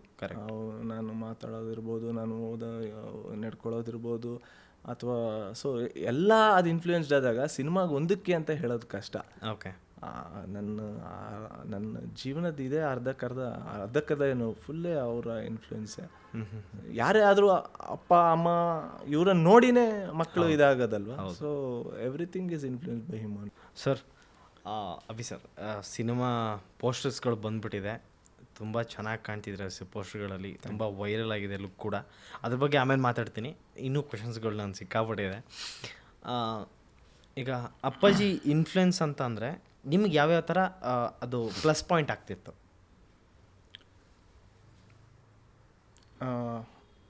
Influence ಅಂದರೆ ಅದೇ ಹೇಳಿದ್ನಲ್ಲ, ಚಿಕ್ಕ ಹುಡುಗನಿಂದ ಬೆಳೀತಾ ಬೆಳೀತಾ ಬೆಳೀತಾ ಒಂದೊಂದು ವಿಷಯನೂ ಅವ್ರ ಥ್ರೂ ಇನ್ಫ್ಲೂಯೆನ್ಸ್ ಆಗೇ ನನಗಿದಾಗಿದ್ದು. ಓಕೆ. ಆ ಇದರಲ್ಲಿ ತುಂಬ ಬೇಗ ನನಗೆ ಇಂಥವ್ರ ಮಗ, ಸೊ ಇವ್ರ ಹೆಸರನ್ನ ಮೇಲ್ ತೊಗೊಂಡೋಗಿದ್ರು ಸದ್ಯಕ್ಕೆ, ನಾನು ಅದನ್ನು ಹಾಳು ಮಾಡಬಾರ್ದು. ಓಕೆ. ಮತ್ತು ನಮ್ಮಪ್ಪ ದುಡ್ಡಿಗಾಗಲಿ ಅಥವಾ ಒಂದು ಕೆರಿಯರ್ ಅವರು ಕಷ್ಟಪಟ್ಟಿದ್ದ ಇದಕ್ಕಾಗಲಿ ತುಂಬ ವ್ಯಾಲ್ಯೂ ಕೊಡೋರು. ಸೊ ಅದು ಬೇಗ ಬಂದ್ಬಿಡ್ತು. ನಾನು ಏನು ತೊಗೊಂಡ್ರು ನಾನು ದುಡ್ದ ಮೇಲೆ ತೊಗೋಬೇಕು, ಸುಮ್ಮನೆ ಅವ್ರ ಹತ್ರ ಕೇಳ್ಕೊಂಡು ತೊಗೊಂಡು ಅದಲ್ಲಿ ಶೋಕಿ ಮಾಡಬಾರ್ದು. ನಾನು ದುಡ್ಡು ಹಂಗೆ ಹೆಂಗೆ ಬಂದ್ಬಿಡ್ತು ಅಂದರೆ ಅದು ಎಷ್ಟು ತಲೆ ಒಳಗೆ ಕುತ್ಕೊಂಡ್ಬಿಡ್ತು ಅಂದರೆ ನನಗೆ, ನಾನು ಆ್ಯಕ್ಚುಲಿ 12 ಮಾಡೋವರೆಗೂ ಮೊಬೈಲ್ ಇಟ್ಟಿರಲಿಲ್ಲ. ರೀಸನ್ ಏನಕ್ಕೆ ಮೊಬೈಲ್ ಇಟ್ಟಿರಲಿಲ್ಲ ಅಂದರೆ ಅದು ಮೊಬೈಲ್ ನನ್ನ ದುಡ್ಡಲ್ಲಿ ತೊಗೋಬೇಕು ಅಂತ ಇಟ್ಟಿರಲಿಲ್ಲ. ಮತ್ತು ವಾಚು ಅದು ಇದು ಎಲ್ಲದೂ ಅಷ್ಟೇ. ನಾನೇನಾರ ಮಾಡಿ ಕಾಲೇಜ್ ಟೈಮಲ್ಲಿ ಏನಾಯಿತು, ಕೈಯಲ್ಲಿ ದುಡ್ಡು ಓಡಾಡ್ದಿದ್ದಾಗ ಅಪ್ಪನ ಹತ್ರ ಕೇಳೋಕ್ಕಾಗಲ್ಲ. ಈ ಟೈಮಲ್ಲಿ ಹುಡುಗರಿಗೆ ಎಲ್ಲರಿಗೂ ಒಂದು ಇರುತ್ತೆ, ಒಂಚೂರು ಅದು ಇದು ಪಾರ್ಟಿ, ಫ್ರೆಂಡ್ಸು, ಅದು ಇದು ಪಾರ್ಟಿ ಅಂದರೆ ನಮ್ಮದು ನಾರ್ಮಲ್ ಬೇಲ್ಪುರಿ ಈ ಥರ ಫ್ರೆಂಡ್ಶಿಪ್ ಪಾರ್ಟೀಸ್ಗಳು, ಬರ್ಡೇ ಪಾರ್ಟೀಸ್ಗಳು, ಈ ಥರ ಆ ಥರ ಪಾರ್ಟೀಸ್ಗಳಲ್ಲ. ಅದಕ್ಕೆ ಇನ್ನೂ ಜಾಸ್ತಿ ಬೇಕನ್ನೋ ದುಡ್ಡು. ಹೌದು. ನಮ್ಮ ಫ್ರೆಂಡ್ ಏನು ಮಾಡ್ದ, ಅವ್ನಿಗೆ ಯಾರ್ದೋ ಕಾಂಟ್ಯಾಕ್ಟ್ ಥ್ರೂ ಇದು ಅವಾಗೆಲ್ಲ ಪ್ರಮೋಷನ್ಸ್ ಅಂತ ಮಾಡ್ತಿದ್ರು. ಈಗೂ ಇದೆಯಾ ಅಥವಾ ಅದು ಬೇರೆ ಥರ ರೂಪ ತೊಗೊಂಡಿದ್ಯಾ ಏನಂತ ಗೊತ್ತಿಲ್ಲ. ನಮ್ಮ ಫ್ರೆಂಡಿಗೆ ಒಬ್ಬನಿಗೆ ಪ್ರಮೋಷನ್ಸ್ ಮಾಡೋರು ಗ್ಯಾಂಗ್ದ ಮೇನ್ ಲೀಡ್ರ್ ಸಿಕ್ಕಿದ್ರು. ಸೊ ಅಲ್ಲಿಂದ ಪ್ರಮೋಷನ್ಸ್ ಇದು ಸ್ಟಾರ್ಟ್ ಆಯಿತು. ಕಾಲೇಜ್ ಇದು ಮಾಡೋದು, ಕಾಲೇಜ್ ಆದಮೇಲೆ ಒಂದು 2-3 hours ಪ್ರಮೋಷನ್ಸ್. ಇವಾಗ ಆಮರಾನ್ ಬ್ಯಾಟ್ರಿ, ವೋಡಾಫೋನು, ಇದಕ್ಕೆಲ್ಲ ಪ್ರಮೋಷನ್ಸ್ ಪಾಕೆಟ್ ಮನಿಗೆ ಪ್ರಮೋಷನ್ಸ್ ಮಾಡಿದ್ದೀವಿ. ಏನು 2 hours 3 hoursಗೆ ನಮಗೊಂದು 200 rupees 100 rupees ಈ ಥರ ಸಿಗೋದು. ಓಕೆ. ಸೊ 2-3 ಪ್ರಮೋಷನ್ಸ್ ಮಾಡಿದ್ವಿ. ಅದರಲ್ಲಿ ಒಂದು ಆಮರಾನ್ ಮಾಡ್ತಾ ಇದ್ದಾಗ ಅಲ್ಲೇ ಜಯನಗರ್ ಸುತ್ತಮುತ್ತ ಫುಡ್ ವರ್ಲ್ಡ್ ಮುಂದೆ ನಮ್ದೊಂದು ಸ್ಟಾಲು. ಓಕೆ. ಸೊ ನಾನು ನಮ್ಮ ಫ್ರೆಂಡ್ ಇದೀವಿ. ಇದು ಮಾಡ್ತಿದ್ದು ಕಾಲೇಜ್ ಮುಗಿಸಾದ್ಮೇಲೆ ಅಥವಾ ಸಾಟರ್ಡೆ ಸಂಡೇಸು ಈ ಥರ ಮಾಡ್ತಾ ಇದ್ವಿ. ಓಕೆ. ಏನಾಯಿತು, ಅವನು ನಮ್ಮ ಫ್ರೆಂಡು ನಮ್ಮ ಕಾಲೇಜ್ಗೆ ಅಂದರೆ ಹುಡುಗರಿಗೆಲ್ಲ ಕಾಂಟ್ಯಾಕ್ಟ್ಗೆ ಮೇನ್ ಅವ್ರ ಮೇಲೆ ಈ ಥರ ಕಾಲೇಜ್ಗಳ ಕಾಂಟ್ಯಾಕ್ಟ್ಸ್ ಇರೋರು ಒಬ್ರು ಇರ್ತಾರೆ, ಅವ್ರ ಮೇಲೆ ಅವರು ಕಂಪ್ನಿಗೆ ಕನೆಕ್ಟೆಡ್ ಇರ್ತಾರೆ. ಸೊ ಇದೇನಾಯಿತು, ಮಾಡ್ತಾ ಇರಬೇಕಾದಾಗ ನಾವು ಆಮರಾನ್ ಬ್ಯಾಟ್ರೀಸು ಫುಡ್ ವರ್ಲ್ಡ್ ಮುಂದೆ ಒಂದು ಸ್ಟಾಲ್ ಹಾಕ್ಕೊಂಡು ಕೂತಿದ್ದೀವಿ. ಇವನು ಬರ್ತಾನೆ, ಅದನ್ನು ಚೆಕ್ ಮಾಡೋನು ಬಂದಾಗ ನನ್ನನ್ನು ಮಾತಾಡಿಸ್ತಾ ಇರ್ತಾನೆ, ನಾನು ನನ್ನ ಫ್ರೆಂಡ್ ಮಾತಾಡಿಸ್ತಾ ಇರ್ತೀನಿ. ಆ ಕಾರಲ್ಲಿ ಅವನೊಂದು ಮಾರುತಿ ವ್ಯಾನಲ್ಲಿ ಬಂದಿರ್ತಾರೆ, ಪಾಂಪ್ಲೆಟ್ಸ್ ಎಲ್ಲ ಇಟ್ಕೊಂಡು. ಅವ್ರು ನಾರ್ಮಲಿ ಅವ ಮಾರುತಿ ವ್ಯಾನ್ಸ್. ಹೌದು. ಅದರಲ್ಲಿ ಒಬ್ಬನಿಗೆ ನಾನು ಕಾಶಿನಾಥ್ ಮಗ ಅಂತ ಗೊತ್ತಾಗ್ಬಿಡುತ್ತೆ. ಓಕೆ. ನನಗೆ ಎಲ್ಲೂ ಕಾಶಿನಾಥ್ ಮಗ ಅಂತ ಗೊತ್ತಾದರೆ ನಾನು ಮತ್ತದು ಆ ಕಡೆ ಇದು ಮಾಡಲ್ಲ. ಅಂದರೆ ನಾನು ಜಸ್ಟ್ ಅಭಿಮನ್ಯು ಆಗಿ ಓಕೆ ಅದೊಂದು ಎಕ್ಸ್ಪೀರಿಯನ್ಸು. ಓಕೆ, ಪ್ರಮೋಷನ್ಸ್ ಹೆಂಗೆ ಪ್ರಮೋಟ್ ಮಾಡ್ತಾರೆ ಆಮರಾನ್ಸ್ ಬ್ಯಾಟ್ರೀಸ್ ಬಗ್ಗೆ. ಸೊ ಇದಿಷ್ಟು ಲೈಫ್ ಲಾಂಗರು ಹಿಂಗೆ ಅಂತೆಲ್ಲ ನಾವು ಅದ್ರ ಬಗ್ಗೆ ಹೇಳಬೇಕಾಗಿತ್ತು. ಇದನ್ನು ಅದೊಂಥರ ಬೇರೆ ಎಕ್ಸ್ಪೀರಿಯನ್ಸು. ಓಕೆ, ಅದಲ್ಲೊಂದು ಇಂಗ್ಲೀಷ್ ಅಷ್ಟನ್ನು ಮಾತ್ರ ಕಲ್ತ್ಕೊಂಡು ಅದನ್ನು ಮಾತ್ರ ಫ್ಲೂಯೆಂಟಾಗಿ ಮಾತಾಡಿ ಅದ್ರ ಬಗ್ಗೆ ಏನಾರು ಹೇಳಿದಾಗ ಹೆಂಗೆ ಇಂಟ್ರಾಕ್ಷನ್ಸ್ ವಿತ್ ನಾರ್ಮಲ್ ಪರ್ಸನ್ಸ್ ಅದು ಅವ್ರಿಗೆ ಕನ್ವಿನ್ಸ್ ಮಾಡೋದು. ಸೊ ಇದೆಲ್ಲ ಒಂದು ಬೇರೆ ಟ್ಯಾಲೆಂಟು. ಸೊ ನಮ್ಮ ಫ್ರೆಂಡ್ ಮಾಡಿದ್ರೆ ನನಗೂ ಒಂಚೂರು ಇಂಟ್ರೆಸ್ಟ್, ಅದು ಜಸ್ಟ್ ಅದನ್ನು ಮಾಡಿ ಓಕೆ ಒಂದು 200-300 rupees ಬರುತ್ತೆ ಅಂತ ಅವ್ನು ಹಂಗೆ ಹೇಳಿದ ತಕ್ಷಣ ಆ್ಯಕ್ಚುಲಿ ಅವನು ಬಂದವನು ನಾವಲ್ಲಿ ಬಂದಾಗ ಸ್ಟಾಲಲ್ಲಿ ಇರಲಿಲ್ಲ. ಓಕೆ. ಮಾರ್ನಿಂಗ್ ಅವತ್ತು ಸಾಟರ್ಡೇನೋ ಸಂಡೇನೋ ಮಾರ್ನಿಂಗ್ 10 ಸ್ಟಾರ್ಟ್ ಮಾಡಿದ್ದು, ಮಧ್ಯಾಹ್ನ 1:30 ಅವ್ನು ಬರಬೇಕು, ಬಂದುಬಿಟ್ಟು ನಮ್ಮನ್ನು ಬಿಡಬೇಕು ಬೇರೆ ಹುಡುಗರನ್ನು ಹಾಕ್ಬಿಟ್ಟು.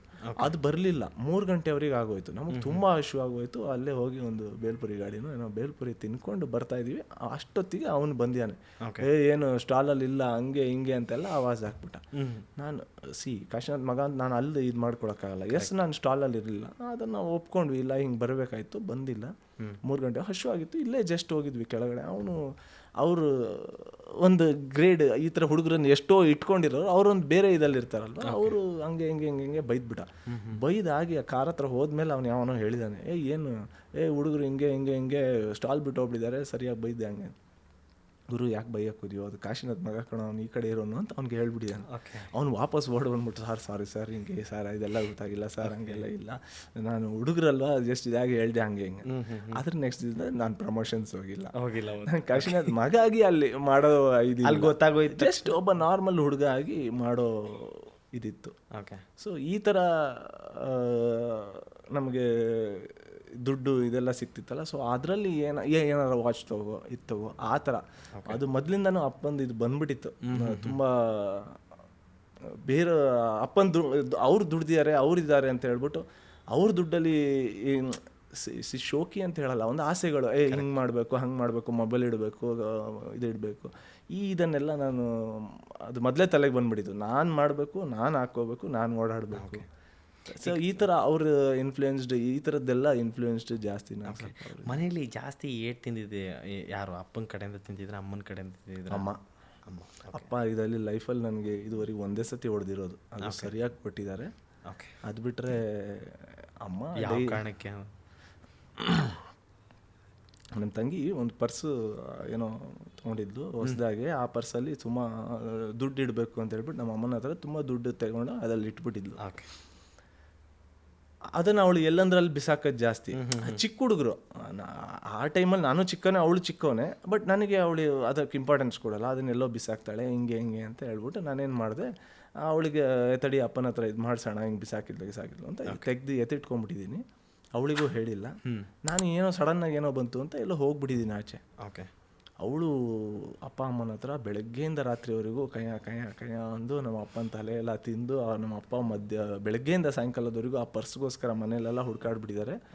ಅವರಿಗೆ ತುಂಬ ಇರಿಟೇಟ್ ಆಗಿಬಿಟ್ಟಿದೆ ಸಿಚುವೇಶನ್. ಈ ಮನೆಯಲ್ಲಿ ಅಣ್ಣ ತಂಗಿ ಅಂತ ಇದ್ಬಿಟ್ರೆ ತಂದೆ ತಾಯಿಗಳು ಮೊದಲು ಬಡಿಯೋದೇ ಗಂಡು ಮಕ್ಳಿಗೆ. ಹೆಣ್ಮಕ್ಳು ಏನೋ ಮಾಡಿ ಗಂಡು ಮಕ್ಳಿಗೆ ಏನು ಮಾಡೋದಕ್ಕಾಗಲ್ಲ, ಯಾಕಂದ್ರೆ ಗಂಡು ಮಕ್ಳಿಗೆ ಒಂಚೂರ ತಡ್ಕೊಳ್ಳೋ ಇದಿರುತ್ತೆ. ಆ್ಯಂಡ್ ಏನೇ ಮಾಡಿದ್ರು ಇವ್ನು ದೊಡ್ಡವನು, ಅವ್ಳು ಚಿಕ್ಕವಳು, ಇವನೇ ತಪ್ಪು, ಆ ಇದ್ದೇ ಇರುತ್ತಲ್ವ. ಸೊ ಆ ಇದರಲ್ಲಿ ಸಾಯಂಕಾಲ ಬಂದೆ, ಇನ್ನೂ ಕೊಯ್ ಅಂತ ಇದ್ಲು. ಅದು ಕೊಯ್ ಅಂತಿರ್ಬೇಕಾದ್ರೆ ನನಗೆ ಒಳಗೊಂಥರ ಹಿಂಗೆ ನಗು, ಹಿಂಗೆ ಅವಳಿಗೆ ಗೊತ್ತಾಗೋಯ್ತು, ನೀನೇ ಏನೋ ಮಾಡಿದ್ಯಾ, ನೀನೇ ತೆಗ್ದಿದ್ಯಾ, ಎಲ್ಲಿದೆ ಕೊಡು. ನಾನೇನು ತೆಗ್ದಿಲ್ಲಮ್ಮ, ಏನೋ ತಡಿ ಹುಡ್ಕೋಣ ಅಂತ ಹೇಳ್ಬಿಟ್ಟು ಹಂಗೆ ಹೋದೆ. 2 ನಿಮಿಷಕ್ಕೆ ಹಿಂಗೆ ತೊಗೊಂಬಂದು ನೋಡು ಅಲ್ಲೆಲ್ಲೋ ಬಿಸಾಕಿದ್ದೆ ಅಂತ. ಅವಳಿಗೆ ಗೊತ್ತಾಗೋಯ್ತು, ಇವನೇ ತೆಗ್ದಿಟ್ಬಿಟ್ಟಿದ್ದಾನೆ, ತೆಗ್ದಿಟ್ಬಿಟ್ಟು ನನಗೆ ಇದು ಮಾಡಿದ್ದಾನೆ ಅಂತ. ಅಂತ ಹತ್ಕೊಂಡಾಗ ಅಪ್ಪಂಗೆ ಮೇಲೂ ಆವತ್ತೊಂದು ಕೋಲ್ ತಂದು ಬಿಟ್ಟಿದ್ರು. ಅವ್ರ ಕೋಪ ಇದನ್ನು ನಾನು ಆವತ್ತೇ ನೋಡಿದ್ದು, ಸರಿಯಾಗಿ ಬಿಟ್ಟಿದ್ರು. ಅದು ಬಿಟ್ಟರೆ ಆವತ್ತೇ ಫಸ್ಟೇ ಅವತ್ತೇ ಲಾಸ್ಟ್. ಅದಾದಮೇಲೆ ನನಗೆ ಅವ್ರು ಹೊಡೆದಿದ್ದು ಜ್ಞಾಪಕನೇ ಇಲ್ಲ. ಬಟ್ ಚಿಕ್ಕವರಿಂದ ಅವ್ರಿಗೆ ತುಂಬ ಕೋಪ ಅಂತೆ, ಅದನ್ನು ತುಂಬ ಇದಾಗಿ ಕಂಟ್ರೋಲ್ ಮಾಡಿ. ಅಂತ ನಿಮ್ಗಳ ಹತ್ರ ಅಷ್ಟು ತೋರಿಸ್ಕೊತಿರ್ಲಿಲ್ಲ? ನಮ್ಗಳ ಹತ್ರ ಅಂತಲ್ಲ, ಅವರು ಡಿಗ್ರಿ ಈ ಟೈಮಲ್ಲೇ ತುಂಬ ಫಿಲಾಸಫಿ ಕಡೆ ಹೋಗಿ ಅವರೇ ತುಂಬ ಚೇಂಜ್ ಮಾಡಿಕೊಂಡ್ರು. ನಾವು ಅವ್ರು ತುಂಬ ಚಿಕ್ಕವ್ರು ಇರ್ಬೇಕಾದ್ರೆ ಅವ್ರಿಗೆ ಇದ್ದಿದ್ದು ಕೋಪ ಅಂತೆ, ಒಂಥರ ಒಳ ಸಿಟ್ಟು ತುಂಬ ಜಾಸ್ತಿ ಅಂತೆ. ಓಕೆ. ಅದು ಒಂದು ಲೆವೆಲಲ್ಲಿ ನನ್ನಲ್ಲೂ ಇದೆ, ಅಂದರೆ ನನಗೆ ಒಳ ಸಿಟ್ಟಿಲ್ಲ, ಒಳ ಇದಿದೆ. ಏನಾರ ಮಾಡಬೇಕು ಅಂದರೆ ಅದು ಮಾಡಲೇಬೇಕು, ಯಾರು ಹೇಳಿದ್ರು ನನಗೆ ಅವ್ರ ಮುಂದೆ ಅಂತೀನಿ. ಅದು ಹಠ ಆಚೆಯಿಂದ ಗೊತ್ತಾಗಲ್ಲ, ಒಳಗಡೆ ಹಿಂಗೆ ಆಗ್ತಾ ಇರುತ್ತೆ, ಇಲ್ಲ ನಾನು ಹಿಂಗೆ ಮಾಡಬೇಕು ಅಂತ ಒತ್ತುತ್ತಾ ಇರುತ್ತೆ. ಆ ಥರ ನೋಡಿದ್ರೆ ನನಗೆ ಒಳಗೆ ಇದಿದೆ. ಬಿಟ್ಟರೆ ಅವ್ರಿಗೆ ಒಳ ಸಿಟ್ಟು ತುಂಬ ಜಾಸ್ತಿ ಇತ್ತಂತೆ. ನಾವು ನೋಡಿಲ್ಲ. ಬಟ್ ನೀವು ಇವಾಗ ಆಲ್ಮೋಸ್ಟ್ ಅವರು ಡಿಗ್ರಿ ಅದಾದಮೇಲೆ ಸಿನಿಮಾ ಇದೆ ಎಂಟ್ರಿಗಿಂತ ಬಿಫೋರ್ ಅವ್ರಿಗೆ ಥಾಟ್ಸ್ ಏನೋ ಇದಾಗಿ ಆ ಕೋಪನ ಬಿಟ್ಟಿದ್ದು. ಅದಾದಮೇಲೆ ನೀವು ಅವರನ್ನು ನೋಡಿದ್ರೆ ಅನ್ಸೋದೇ ಇಲ್ಲ ಅವ್ರಿಗೆ ಕೋಪ ಇತ್ತು ಅನ್ನೋದೇ ನಿಮ್ಗೆ ನಂಬಕ್ಕೆ ಆಗಲ್ಲ. ಆ ಥರ ಈ ಸ್ಟಡೀಸ್ ವಿಚಾರದಲ್ಲಿ ಅಪ್ಪ ಅಮ್ಮನ ಕಡೆ ಹೊಡೆಸ್ಕೊಳ್ಳೋದು, ಯಾವ್ದಾದ್ರು ಸಬ್ಜೆಕ್ಟ್ ಕಮ್ಮಿ ಬಂದಿದೆ ಅಥವಾ ಮಾರ್ಕ್ಸ್ ಕಾರ್ಡು ಎಲ್ಲ ನಾನೇ ಸೈನ್ ಮಾಡಿದ್ದು, ಆ ಥರ ಯಾವ್ದಾರು ಘಟನೆ? ಅದೆಲ್ಲ ರೆಗ್ಯುಲರ್. ಅದು every test, every exams, every ಇದರಲ್ಲಿ ನಾನು ತುಂಬ ಆವ್ರೇಜ್ ಸ್ಟೂಡೆಂಟ್, 35-40 ಇಷ್ಟೇ ನಮ್ಮದು. ಸ್ವಲ್ಪ ಹಂಗೆ ಹಿಂಗೆ ಎಲ್ಲ ಸ್ವಲ್ಪ ಕಷ್ಟಪಟ್ಟು ಮನೇಲಿ ಓದು ಹಂಗೆ ಹಿಂಗೆ ಅಂದರೆ ಒಂದು 50-55-60 ಯಾವುದೋ ಒಂದೆರಡು ಸಬ್ಜೆಕ್ಟಲ್ಲಿ 60 ಇಷ್ಟೇ. ಇದು ಬಿಟ್ಟರೆ ಸೊ ಅದಕ್ಕೆ ಅದೇ ಹೇಳಿದ್ನಲ್ಲ, ನಮ್ಮ ತಾಯಿ ಸುಮಾರು ಡೈಲಿ ಪೆಟ್ಟು ತಿಂದೀನಿ. ಅದೇನಿಲ್ಲ, ಎವ್ರಿ ಇದು ವಿಷಯಕ್ಕೆ ಅವ್ರ ಹತ್ರ ಪೆಟ್ಟು ತಿಂದೀನಿ. ಓಕೆ. ಈಗ ಮನೆಯಲ್ಲಿ ಜಾಸ್ತಿ ಜನ ಸ್ಟಾರ್ಸ್ ಎಲ್ಲ ಓಡಾಡ್ತಾನೆ ಇರ್ತಾರೆ. ಯಾರ ನೋಡಿ ಅಂದರೆ ಯಾರು ಜಾಸ್ತಿ ಓಡಾಡ್ತಿದ್ದು ನಿಮ್ಮ ಮನೇಲಿ ಸ್ಟಾರ್ಸ್ಗಳು ಬಂದು? ಇಲ್ಲ, ಅಪ್ಪಂಗೆ ಇಂಡಸ್ಟ್ರಿ ಟಚ್ ಸ್ವಲ್ಪ ಕಮ್ಮಿ.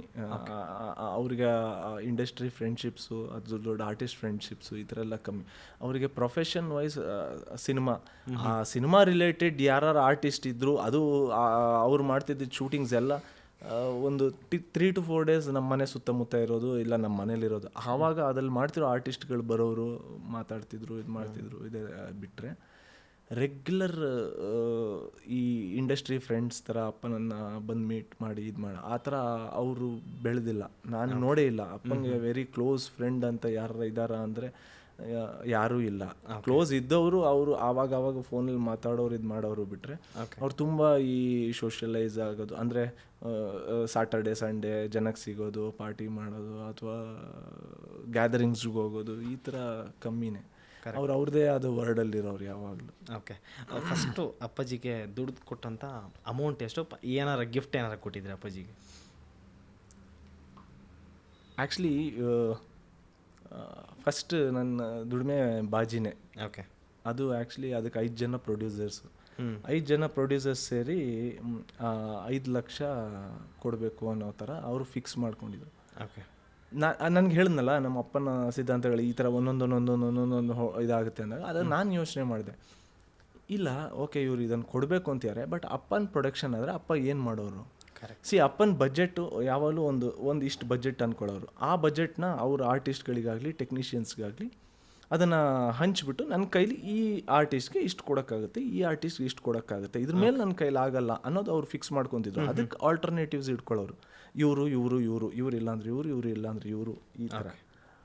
ಸೊ ಆ ಟೈಮಲ್ಲಿ ಅವರು ಹೇಳೋರು ಆರ್ಟಿಸ್ಟ್ಗಳಿಗೆ, ಸೊ ನನ್ನ ಹತ್ರ ಈಗ ಬಜೆಟ್ ಇಷ್ಟಿದೆ, ನಾನು ನಿಮ್ಮನ್ನು ಈ ಕ್ಯಾರೆಕ್ಟರ್ಗೆ ಅಂದ್ಕೊಂಡಿದ್ದೀನಿ. ಓಕೆ, ಆ ಪಿಕ್ಚರ್ ಚೆನ್ನಾಗಾದ್ಮೇಲೆ ನನಗೆ ಚೆನ್ನಾಗಿದಾಯಿತು ಅಂತ ಹೇಳಿದ್ರೆ ನಾನು ನಿಮಗೆ ನಿಮ್ದು ಇವಾಗ ಏನು ಕೇಳ್ತೀರಾ ಜಾಸ್ತಿ ಇದ್ದರೆ ಅದನ್ನು ಅಷ್ಟು ಕೊಡ್ತೀನಿ, ಇಲ್ಲ ಮುಂದೆ ಜಾಸ್ತಿ ಕೊಡ್ತೀನಿ, ಈಗ ನನ್ನ ಕೈಲಿ ಆಗೋದು ಇಷ್ಟೇ ಅಂತ ಹೇಳೋರು. ಸೊ ನಾನು ಅದೇ ಯೋಚನೆ ಮಾಡಿದಾಗ ಅಪ್ಪನೇ ಈ ಥರ ಅವ್ರ ಪ್ರೊಡಕ್ಷನ್ ಹೌಸಲ್ಲಿ ಅವ್ರದ್ದೊಂದು ಇದನ್ನು ಇಟ್ಕೊಂಡು ವರ್ಕ್ ಮಾಡ್ತಿರ್ಬೇಕಾದಾಗ ನಾನು ಅವ್ರ ಹತ್ರ ತೊಗೊಳ್ಳೋ ಇದು ಸರಿಯಾಗಲ್ಲ. ಓಕೆ, ಸೊ ನಾನು ಹೇಳಿದೆ ಅಪ್ಪಂಗೆ, ಅಪ್ಪ ನಾನು ಈ ಸಿನಿಮಾ ಈ ಥರ ಇದ್ದಿದ್ದರಿಂದ ನೀನೇ ಈ ಥರ ಇದ್ದಿದ್ದರಿಂದ ನಿನ್ನ ಮಗನಾಗ ನಾನು ಅದನ್ನು ಫಾಲೋ ಮಾಡಬೇಕು. ಕರೆಕ್ಟ್. ₹1 ತೊಗೊತೀನಿ ನಾನು, ಅವ್ರಿಗೇನು ಉಳಿದಿದ್ದು ಅವ್ರು ನನಗೆ ಅಮೌಂಟ್ ಕೊಡಬೇಕು ಅಂತಿದ್ದಾರೆ. ನಾನು ಪ್ರೊಡ್ಯೂಸರ್ಸ್ಗೆ ಡೈರೆಕ್ಟರ್ಸ್ಗೆ ಹೇಳಿದೆ, ಸರ್ ಅದನ್ನು ನೀವು ಸಿನಿಮಾಗೆ ಹಾಕಿ, ಸಿನಿಮಾ ಚೆನ್ನಾಗಾಯಿತು ಅಂದರೆ ನನಗೆ ಚೆನ್ನಾಗಾಗುತ್ತೆ. ಈ ಮಾತುಗಪ್ಪ ಏನಂದ್ರು? ಸೊ ಅವ್ರು ಯಾವುದಕ್ಕೂ ಶಬಾಸ್ ಹಿಡ್ಕೋ ಅದೆಲ್ಲ ಇಲ್ಲ. ಹಂಗೆ ಮಾಡ್ತೀಯನಾ?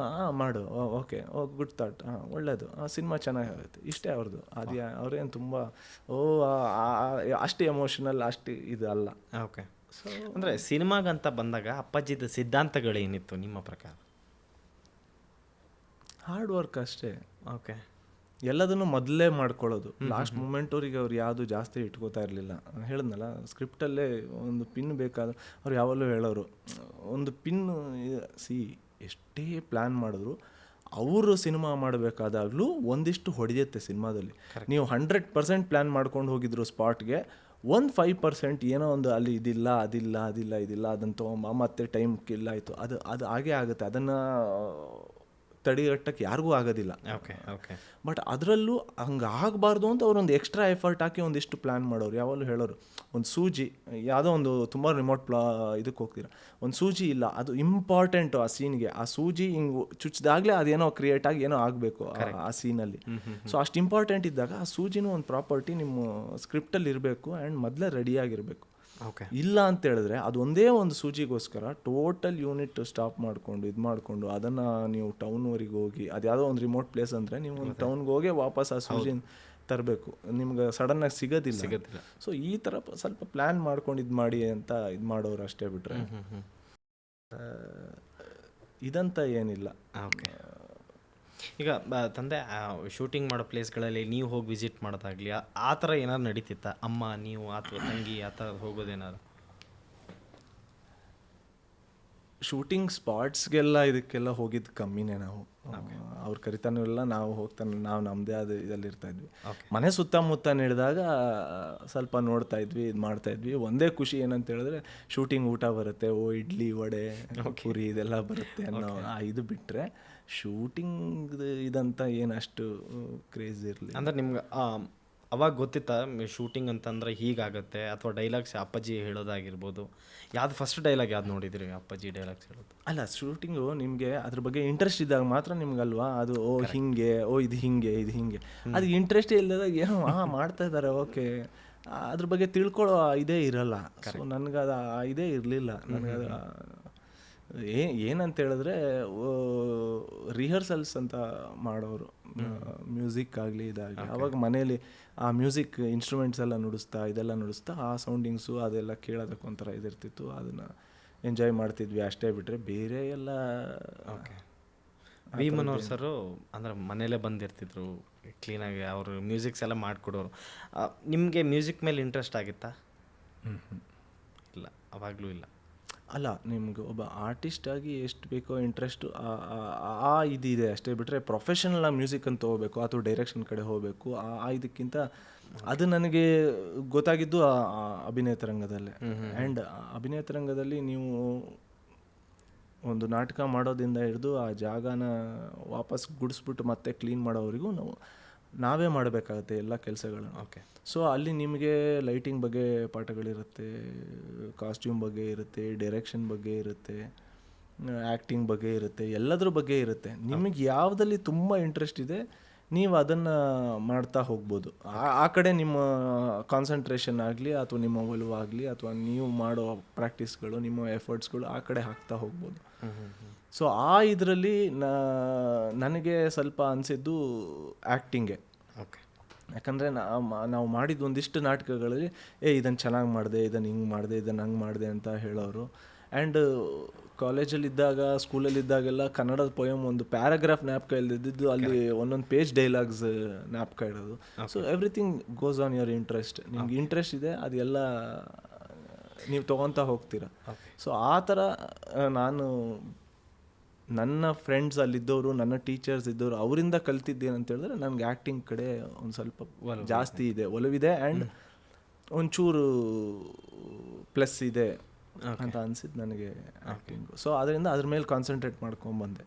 ಆ್ಯಂಡ್ ಅಗೇನ್ ಲಾಸ್ಟಲ್ಲೂ ಅಲ್ಲಿ ಒಂದು PRP ಅಂತ ಮಾಡ್ತಾರೆ. ಅದಕ್ಕೆ ನಾವೇ ನಾಟಕ ಒಂದು ಸಬ್ಜೆಕ್ಟ್ ಕೊಡ್ತಾರೆ. ಆ ಸಬ್ಜೆಕ್ಟನ್ನು ಒಂದು ಕತೆ ಮಾಡಿ ಅಥವಾ ಅದಕ್ಕೆ ಸ್ಕ್ರಿಪ್ಟ್ ಬರೆದು ಡೈಲಾಗ್ಸ್ ಎಲ್ಲ ಕಾಸ್ಟ್ಯೂಮ್ ಡಿಸೈನಿಂಗ್ ಇದರಿಂದ ಹಿಡಿದು ಟೋಟಲ್ ನಾವೇ ಮಾಡಿ, ನಾವೇ ಆರ್ಟಿಸ್ಟ್ಗಳನ್ನು ಸೆಲೆಕ್ಟ್ ಮಾಡಿ ನಾವೇ ಎಲ್ಲ ಮಾಡಬೇಕಾಗುತ್ತೆ. ಓಕೆ. ಸೊ ಇದರಲ್ಲೂ ನನಗೆ ಅನಿಸಿದ್ದು ಆ್ಯಕ್ಟಿಂಗೇ. ಓಕೆ. ಸೊ ಫೈನಲಿ ಇದರಲ್ಲಿ ಕೇಳಬೇಕು, ಆ PRP ಅಂತಿತ್ತಲ್ಲ, ಈಗ ಅಪ್ಪಾಜಿದು ಇನ್ಫ್ಲುಯೆನ್ಸ್ ಹಂಗೋ ಇತ್ತು ನಿಮಗೆ. ಈಗ ಅಪ್ಪಾಜಿ ಡೈರೆಕ್ಷನ್ ಮಾಡ್ತಿದ್ರು, ಆ್ಯಕ್ಟಿಂಗು ಮಾಡ್ತಿದ್ರು. ಆ ಥರ ಲೆಕ್ಕದಲ್ಲಿ ನೀವು ಯಾವ ಥರ ಅಂದರೆ ಕ್ಯಾಸ್ಟಿಂಗ್ದೆಲ್ಲ ಯಾವ ಥರ ನೋಡ್ಕೋತಿದ್ರಿ ನಾಟಕದಲ್ಲಿ ಅಂತ? ಅಲ್ಲೂ ತುಂಬ ಒಂದು ದ್ವಂದ್ವ ಅಂತ ನಮಗೆ ಸಿಕ್ಕಿದ್ದು ಕಾನ್ಸೆಪ್ಟು. ದ್ವಂದ್ವ ಅಂದರೆ ಹೀಗೂ ಅನಿಸುತ್ತೆ ಹಾಗೂ ಅನಿಸುತ್ತೆ ಅನ್ನೋ ಒಂದು ಯಾವುದೋ ಒಂದು ವಿಷಯದಲ್ಲಿ ನಿಮಗೆ ಏನಾರ ಎರಡೆರಡು ಥರ ಅನ್ಸಕ್ಕೆ ಸ್ಟಾರ್ಟ್ ಆದರೆ ಅದಕ್ಕೆ ದ್ವಂದ್ವ ಅಂತಾರಲ್ಲ. ಸೊ ಆ ಥರ ಇದ್ದಾಗ ಅಭಿನಯ ತರಂಗದಲ್ಲಿ ನಾನು 1 ವರ್ಷ ಅಭಿನಯ ತರಂಗ ಮಾಡಿದ್ದು ಕಾಶಿನಾಥ್ ಮಗ ಅಂತ ಹೇಳಿರಲಿಲ್ಲ. ಅಲ್ಲಿ ಹೇಳ್ಕೊಂಡಿರಲಿಲ್ಲ. 1 ವರ್ಷ ಆಗಿ ನಾನು ನಮ್ಮ ಅಪ್ಪನ ಹತ್ರ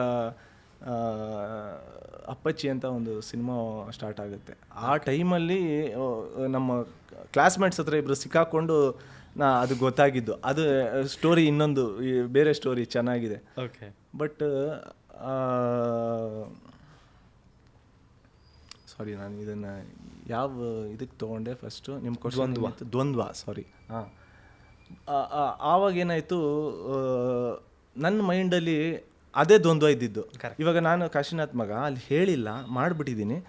ಸೊ ನಾನು ಮಾಡಿದ್ದು ಒಂದು ಒಳ್ಳೆ ಕಾಸ್. ಒಳ್ಳೆ ಕಾಸ್ ಅಂದರೆ ನನಗೆ ಒಳ್ಳೆಯದು. ಏನಕ್ಕೆ ಅಂತ ಹೇಳಿದ್ರೆ ನನಗೆ ಫ್ರೆಂಡ್ಸ್ ಆಗೋರು ಅಭಿಮನ್ಯುಗೆ ಫ್ರೆಂಡ್ ಆಗ್ತಾರೆ. ಕರೆಕ್ಟ್.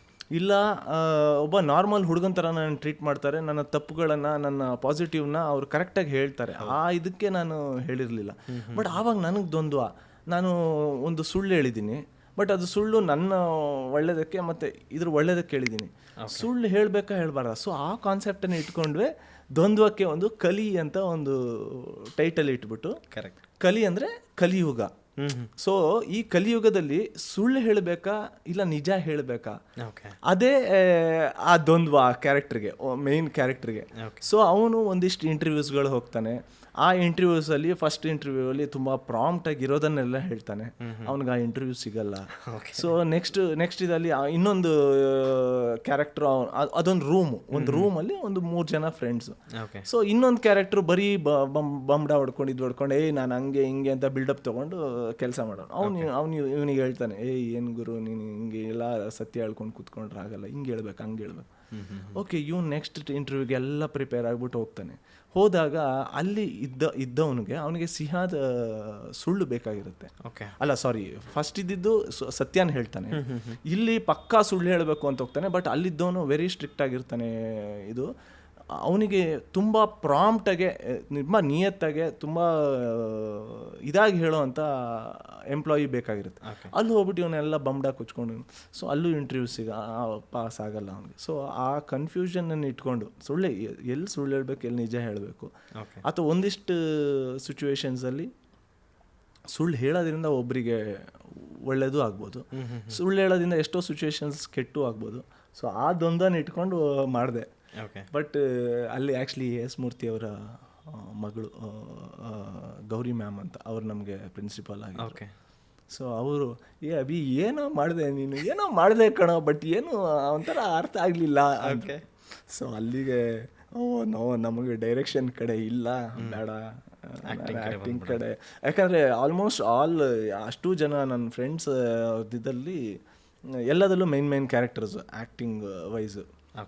ನಂದರಲ್ಲಿ ನಾನು ಡೈರೆಕ್ಷನ್ ಮಾಡ್ತೀನಿ, ನಾನು ಆ್ಯಕ್ಟ್ ಮಾಡಲ್ಲ ಅಂತ ಫಿಕ್ಸ್ ಆಗಿಬಿಟ್ಟಿದ್ದೆ. ನಾನು ಬೇರೆಯವ್ರ ಹತ್ರನೇ ಮಾಡಬೇಕು, ನನ್ನ ನಾಟಕದಲ್ಲಿ ನಾನು ಡೈರೆಕ್ಷನ್ ಮಾಡಲ್ಲ ಅಂತ. ಸೊ ಹಂಗಂದ್ರು, ಇಲ್ಲ ನನ್ನ ಥಾಟ್ ಇಲ್ಲಿದೆ, ಅದು ಅಲ್ಲಿ ಬರಲಿಲ್ಲ, ಸೊ ಬೇಡ ಡೈರೆಕ್ಷನ್ನು ಅಂತ ಆವತ್ತು ಅನಿಸಿದ್ದು. ಯಾಕಂದರೆ ಅಪ್ಪ ಯಾವಾಗಲೂ ಹೇಳೋರು,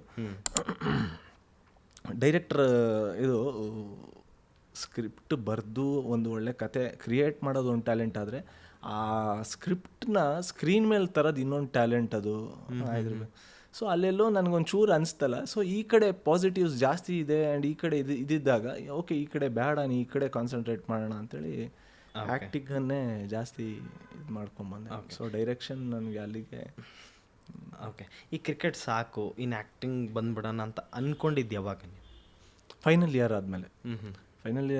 ಅಂಡರ್ 22 ಪೆಂಟ್ಯಾಂಗ್ಯುಲರ್ ಮ್ಯಾಚಸ್, ಅದೇ ಸೆಲೆಕ್ಷನ್ ಮ್ಯಾಚಸಲ್ಲಿ ಒಂದು ಮ್ಯಾಚ್ ಆಡ್ತೀನಿ, 2 ಮ್ಯಾಚ್ ಆಡಲ್ಲ.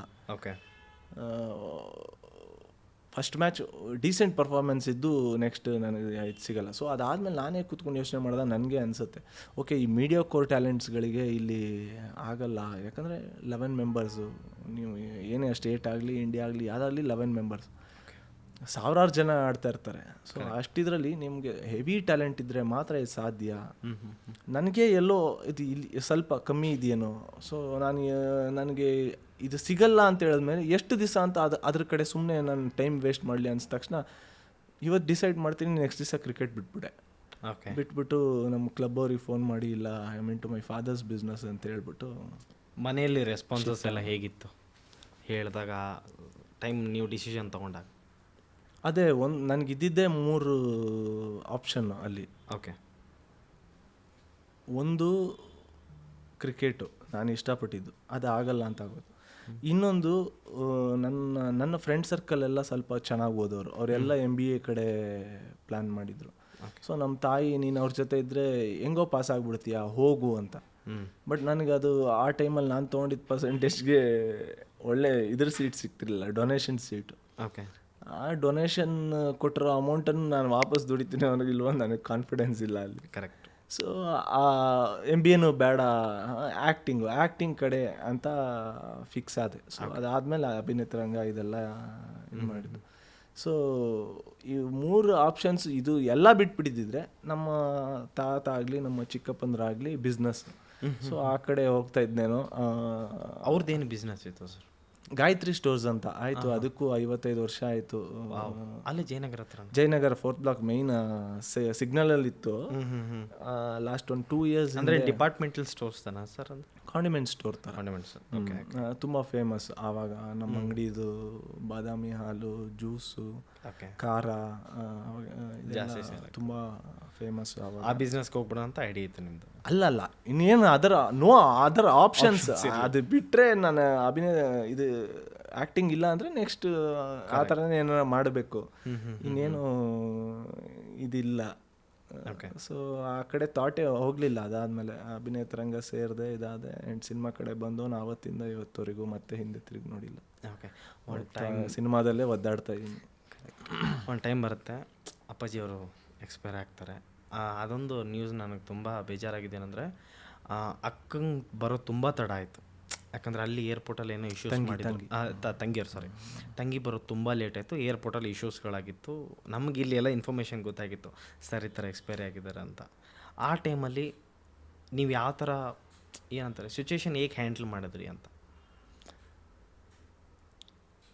ಅದೊಂದು ದಿವಸ ಆ್ಯಕ್ಚುಲಿ ನಾನು ಏನು ಹ್ಯಾಂಡಲ್ ಮಾಡಲೇ ಇಲ್ಲ. ನಾನು ಇದಲ್ಲೇ ಇರಲಿಲ್ಲ. ಎಲ್ಲ ನನ್ನ ಸುತ್ತಮುತ್ತದವರೇ ಮಾಡಿದ್ದು. ಅಪ್ಪನ ಇಷ್ಟಪಟ್ಟವರು, ಅಪ್ಪನ ಇದು ಮಾಡಿದವರು ಮಾಡಿದ್ದು ಬಿಟ್ಟರೆ, ಅವರ ಅಭಿಮಾನಿಗಳಾಗಲಿ, ಅವರ ಫ್ರೆಂಡ್ ಸರ್ಕಲ್ ಆಗಲಿ, ಅಥವಾ ನಮ್ಮ ಸಂಬಂಧದವರಾಗಲಿ ಎಲ್ಲ ಮಾಡಿದ್ರು ಬಿಟ್ಟರೆ, ಅವತ್ತೊಂದು ದಿವಸ ನನಗೆ ಯಾವುದು ಡಿಸಿಷನ್ ತೊಗೊಳ್ಳೋ ಇದಲ್ಲಿರಲಿಲ್ಲ. ನಾನೇನು ಮಾಡಲಿಲ್ಲ ಅವತ್ತು, ಎಲ್ಲ ಸುತ್ತಮುತ್ತದವರೇ ಮಾಡಿದ್ದು. ಓಕೆ, ಅಂದರೆ ಲಾಸ್ಟ್ ಮೂಮೆಂಟಲ್ಲಿ ತಂದೆ ಏನಾರು ಹೇಳಿದ್ರಾ ನಿಮ್ಗೊಂದು ಏನಾರು ಮಾತೇನಾರು ಹೇಳಿದ್ರಾ? ಏನು ಹೇಳಿಲ್ಲ. ಓಕೆ ಸರ್, ತಂದೆ ಆದಮೇಲೆ ಇಂಡಸ್ಟ್ರಿಯಿಂದ ನಿಮಗೆ ನಿಂತು ಸಪೋರ್ಟಾಗಿ ಯಾರು ನಿಂತ್ಕೊಂಡ್ರು ಸರ್?